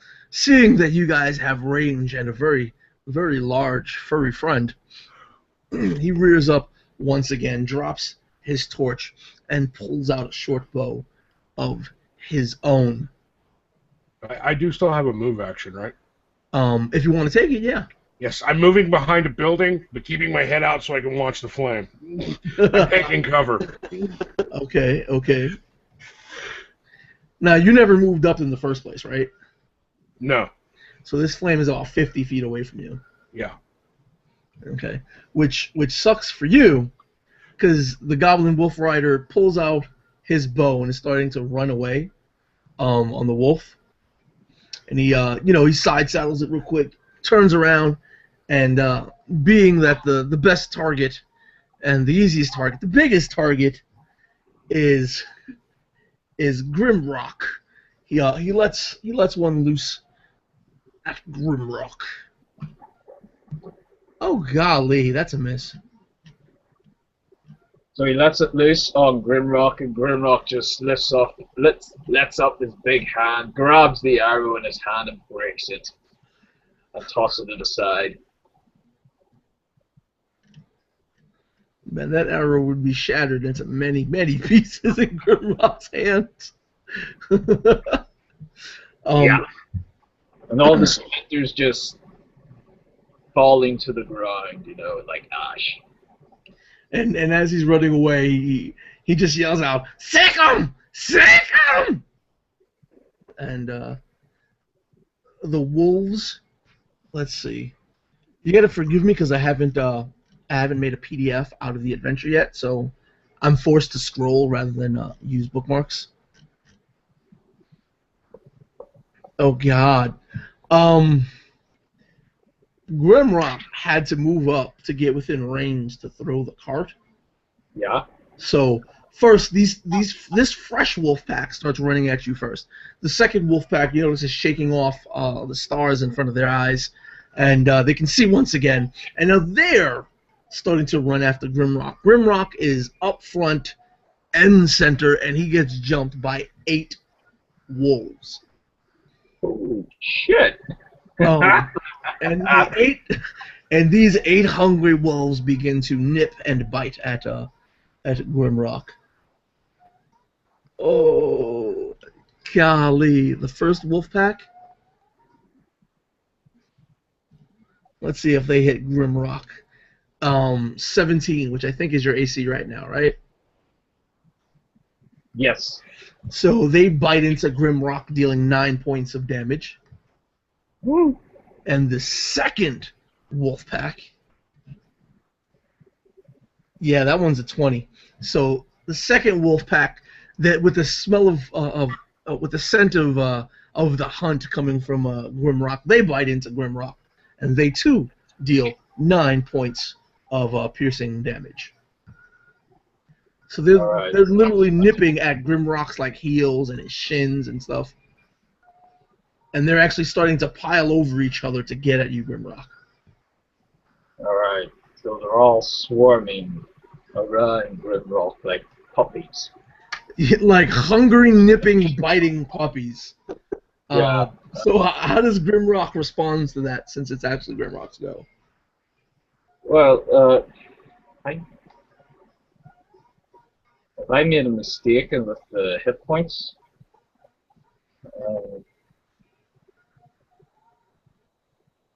Okay. How many hit points should I have? The fighters get 10 plus their Constitution bonus at level 1. Right, so my hit points was 12, yeah? Oh damn, Grimrock is down. Yeah. So all these you get knocked out in this very quickly. Yeah, they're like, I'm He's jumping, and all Grimlock just sees his spear jump on his face and everything. And this wolf just right at his face. Grimlock just Alright, so being that it's your turn, at the beginning of your turn, he falls roll- back and roll me a get back in the fight save. Let's see if you can get back in the fight. alright. You gotta be 20, yeah? It'll be a unmodified 1d20 roll. I got a 19. You get back in the fight. Or you could have used your second win, your choice. I get back in the fight. Okay, so you gain a level of Haggard, and you can raise your hit points up to your beat up. Excuse me, your beat up level. Which you said your hit points was how much? 12. 12. Your beat up level is 6.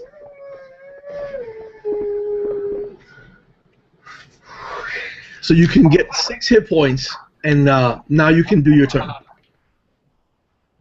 Hold on, I'm just writing this down. 6 and 1 level of Haggard. And 1 level of Haggard. So your max Haggard levels at this tier is 2. If you go down again, you can't get back in the fight by yourself. Right, okay. So as these wolves are all around, Grimrock nipping at him and everything, Grimrock grabs the closest one to him. And I'm gonna throw it away. All right. So you're gonna do a grapple check. Yeah. All right. Now remember, one of your attacks can be a grapple check. You have to grapple the target first, and then do the wrestling move. So the wrestling move is a different check. So it requires another attack. Alright, so that'll be on my next turn. So that would be your next turn, yeah. Alright, so actually no, I'm gonna actually punch. Go for a big punch to the face to one of the wolves. Okay.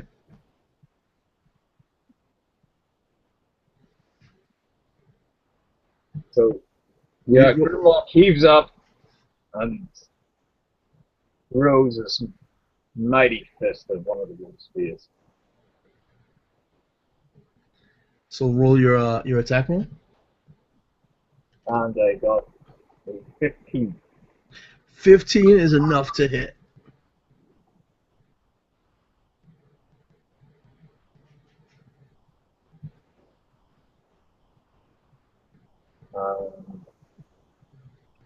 Damage. So you have to roll your damage.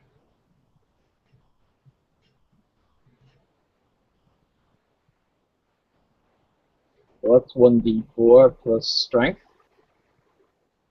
What's your AP again too? Yeah, Yeah. it's 1d4 plus strength. 1d4? What the hell am I? 1d. Well, you know what's gonna happen when you gain your levels. It's not gonna be pretty for me. So I'm gonna take advantage of you while I can. Okay. 1d4. I don't have a 1d4. How do you... You can use Dice Train. Where is that? By the way, Josh, if you are wondering, that's the Yeti's size. Yeah, I know. I've seen the picture.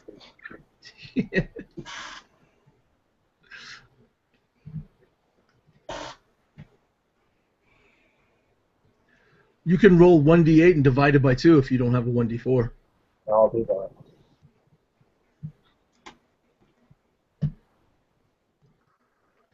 Okay, that's a 2 plus 2, which is 4.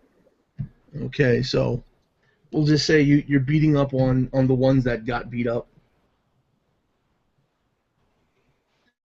And you just hear...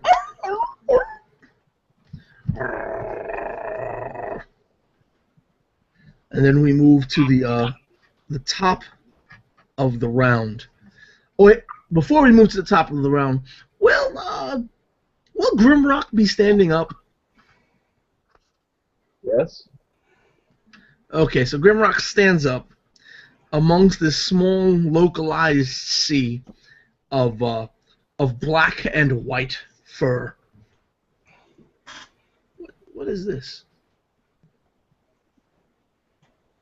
Oh, of black and white fur. So, the top of the round, we have Warder and Gwildo.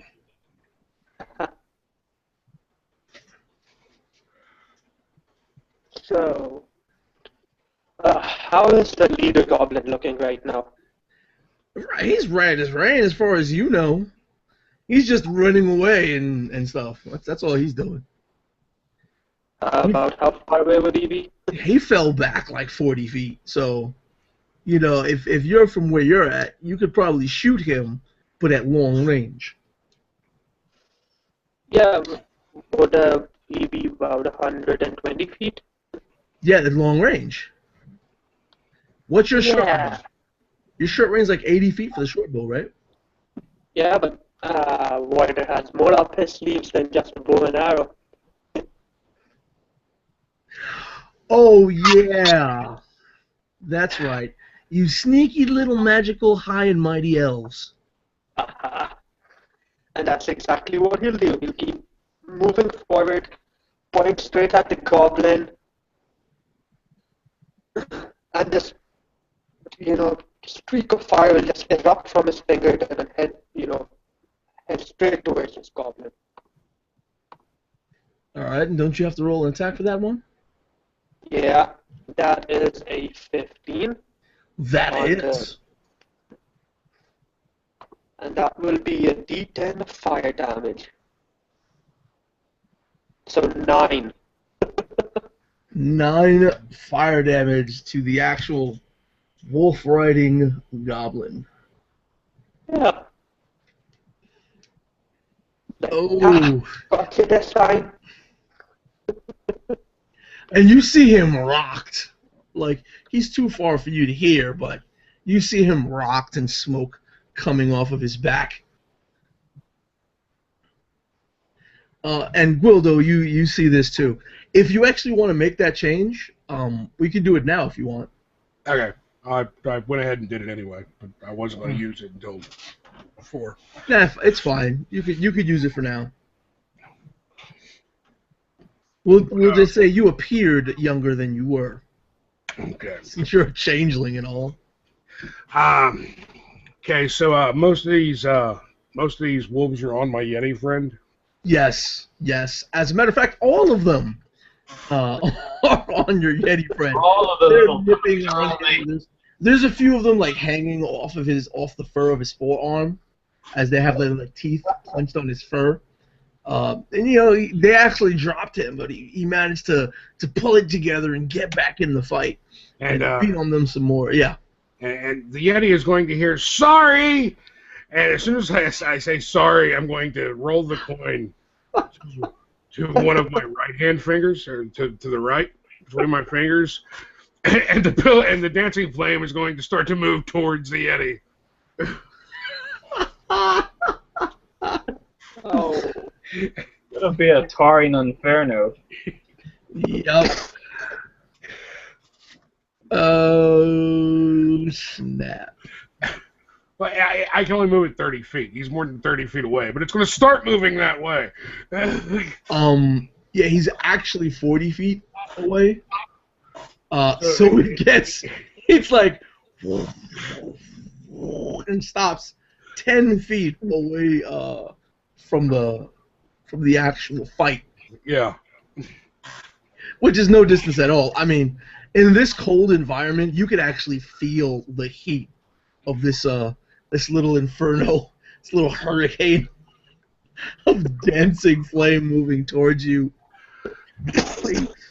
And with that, it's actually that's the end, right? Yeah, that's the end. All right. So with that, wait a minute. Are you sure you're gonna end that there? Wait a minute. Can I move it further? That's right. I have an awesome power of 2. I can increase my distance. Let's see.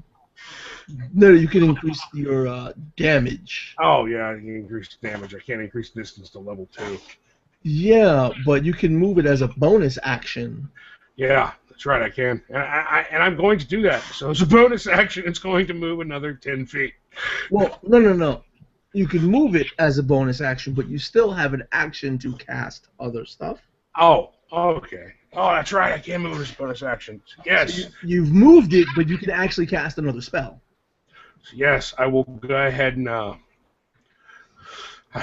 will once again flip up the coin, yell incendiary, and smack it as it comes down. I'm going to cast combust. Okay. Right behind the wolves. Okay, so out of the range of him, basically. Yeah, out of the range of him, right in their range. So the wolves make their rolls. One of them definitely saves because you said your DC was 12, correct? Yeah, my DC is 12, but I am going to spend another mana point and use my Praxis ability to increase the damage to maximum. Max your damage. Yes. Oh, you lackey, you. Yeah, so one saves, one doesn't. And the max damage is what? 6 times 2, 12. So 12 points of damage. So one takes 6 points, and the other one takes 12. God. The one that saved would take none. I'm using combust this time. Oh, yeah, okay, that's right. So 12 more damage. Yeah, these things, you just hear them. And a few of them just sort of like just fall limp. The one that was hanging on your boy, he's like tries to get away from the fire, and he lets go. He manages to survive, but he's not hanging off your boy anymore. And once again, I catch the coin and once again begin to roll it between my fingers, and everyone just kind of hears. And what you can see through your rooftop perch water is that the goblin is starting to actually like kick at the sides of the wolf and like get real low, and he's just shooting for the woods as fast as he can.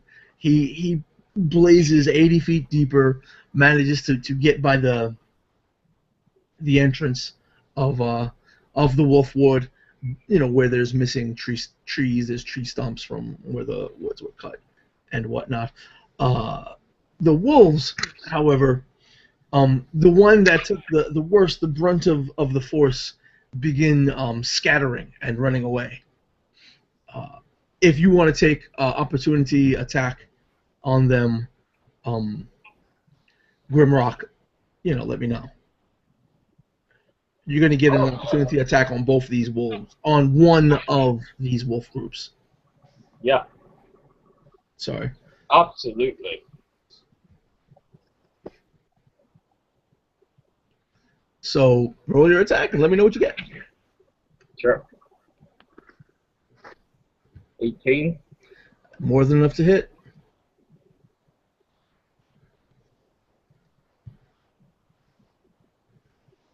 So that's 1d4 again. 1d4 plus your strength modifier.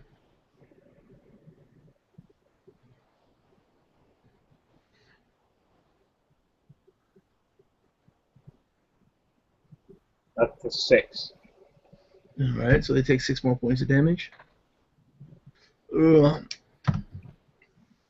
Another wolf sort of crunches under your fist and pancakes onto the floor when you remove your hand. Okay. The rest of the surviving wolves, they just run and they blaze off into the distance, getting 80 feet away from you. The second other pack of wolves, they seem nearly unscathed by all these happenings, and they actually unleash a flurry of bites at Grimrock. Shit. And roll a 1. They actually are biting at each other more than Grimrock, as they're trying to fight over which one of them sinks their teeth into Grimrock. And as one does jump up to snap at Grimrock, Grimrock just slaps it in the face. Sure, you know what? He'll take your strength bonus and damage.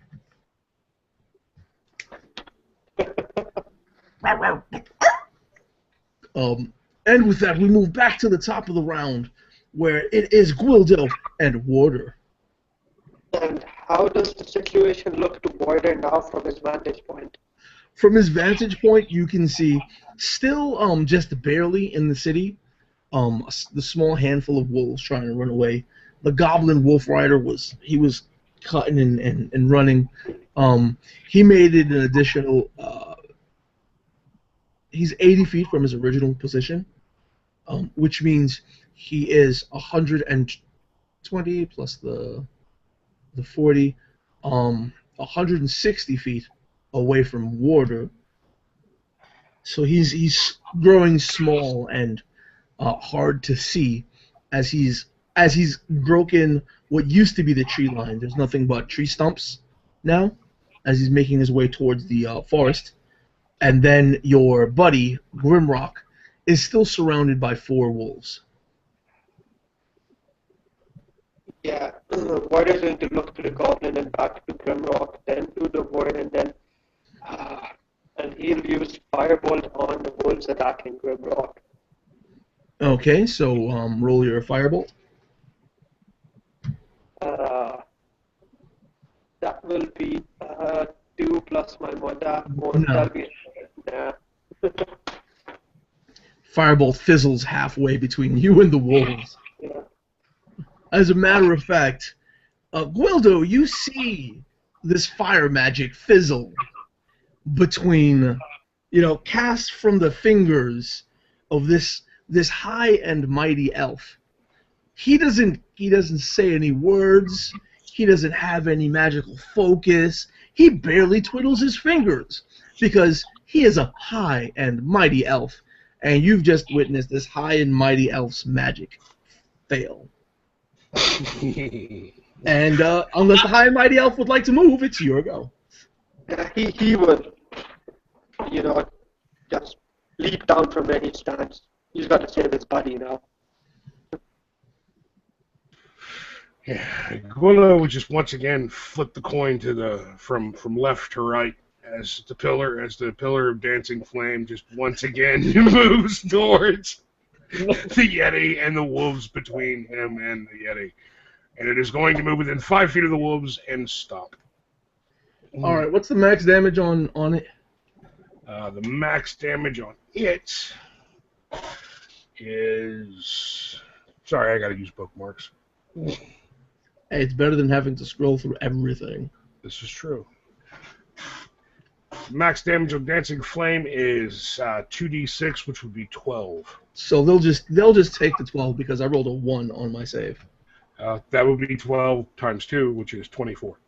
Oh, God. Wait a I minute. shouldn't have said nothing. I shouldn't have said nothing. So they'll take it, and they're like... And after that, is he doing anything in addition? No, he's just going to do that. It's actually their go. Grimrock, would you like to make an opportunity attack as these wolves cut and run? I'm not on fire, am I? No, the pillar is just behind the wolves. Okay, so You're close enough to feel that heat. It's Rimrock like sees this goddamn fire come towards him, and his eyes just go wide, and then stops in front of him and burning these wolves, and he's just like, "Ah!" And then his eyes just focus on the wolves again, and he,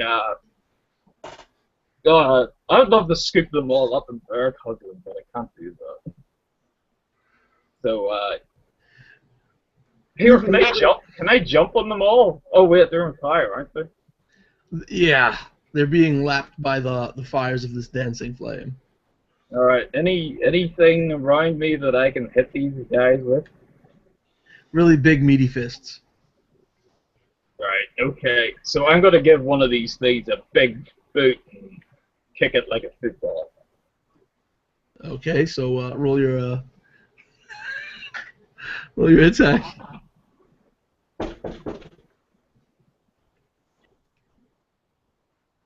That is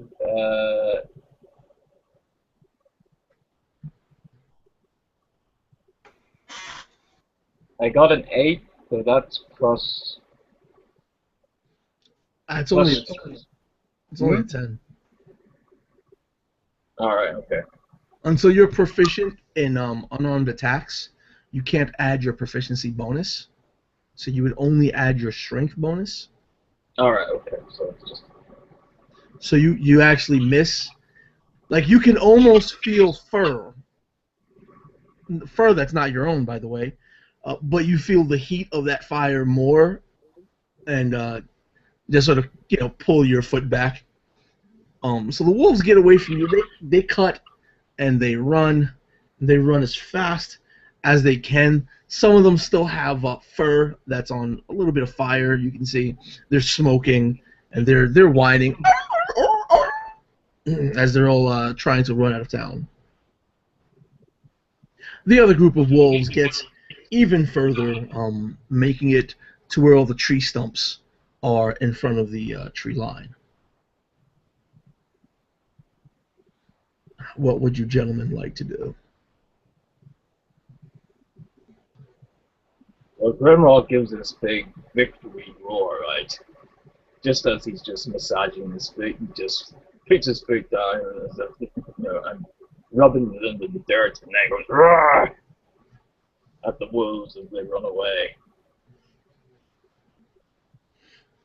And Warder and Wildo? Wildo's going to kind of walk out of his cover position, rolling the coin between his fingers, and it stops between his first and his index and middle finger, and he just kind of blows on it, and the dancing fire goes out.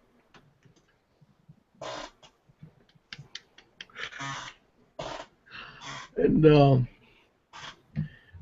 you said you were jumping off the roof, right, Warder? Yeah. All right, Warder. Roll me an athletics check.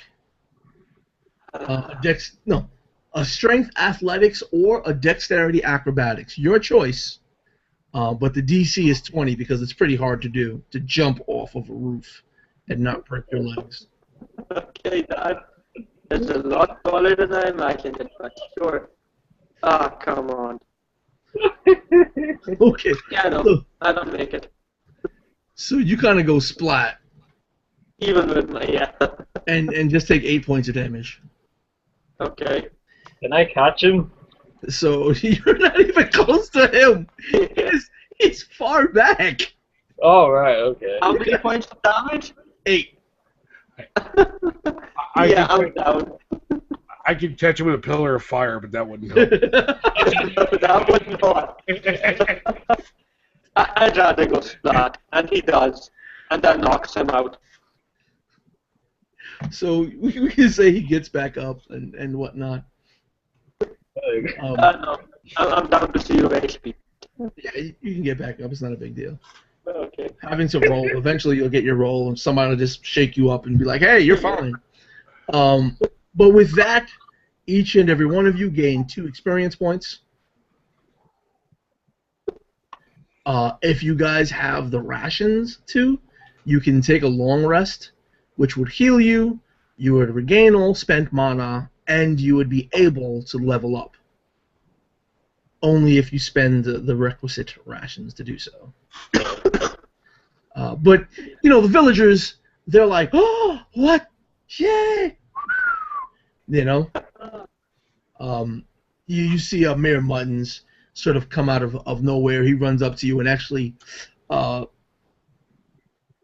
those that look like they're pretty okay being Wildo of anyone, he runs up to you and actually hands you a bucket of water and runs away and goes get another bucket of water of his own to help the fires that were already burning, to help put them out. But he hands Wildo a bucket of water? Yeah. Okay, as soon as he hands Wildo this bucket of water, Wildo looks down to see what it is, immediately drops it and backs away like it's dangerous. Yeah. I think because we started a little later, we started at 4:30. It is 7:11 by my time. I know Hassan is probably like 1,000,000 in the AM. So I believe we'll end today's session now. Okay. So if you'd like to level up your characters, just take away a use of your... Well, that depends. Grimrock needs to eat twice as much as everyone else. So you need 2 rations of Grimrock, and I know you only got 1 use of your... I've only got 1 left. Yeah, your pack left. Can one of these nice villagers give me some food? Hey, As a reward? He starts pointing at his mouth. They all shake. He's waving them on to say Grimrock, Grim. Roll me a d6. The lower, the worse. A D6. Hell, Yes. this for? I got a 5. All right. Some of them start muttering, and one of them, actually 2 of them, come and give you rations. So you get 2 rations from the villagers. Lovely. yeah, I Oh, was going to thank say, you. You make if Grimrock Grimrock happy. looks hungry, Warder wouldn't mind giving him a ration. Yeah. So as long as you spend what you need to spend to level up, take away your rations, gain your levels, and if you gentlemen want sometime between 2 and 4, Thursday. Thursday is good? Yeah, Thursday's great. Thursday's great, and I don't have any other game that day, so Just let, when you see Sahib, yeah, let him know. Hassan, you don't have any other games that takes 5 hours to play? Luckily, I don't. I did not expect that one to go 5 hours. All right, so before I take this off of being live, since I would like to have it recorded for posterity, starting off at level 1 and using, your good gear packs, rations and leveling and experience and all that. What did you gentlemen think of that? I liked it. It was fun. I thought the troll was funny. He just grabbed my arm and was just like, not happening, little boy. Oh yeah, that troll.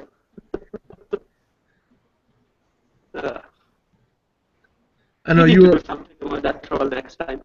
I'm just thinking a picture of the walrus man and just thinking the troll is a lot bigger. He's about as big as you, but you can see he's very lean and nothing but muscle. Yeah.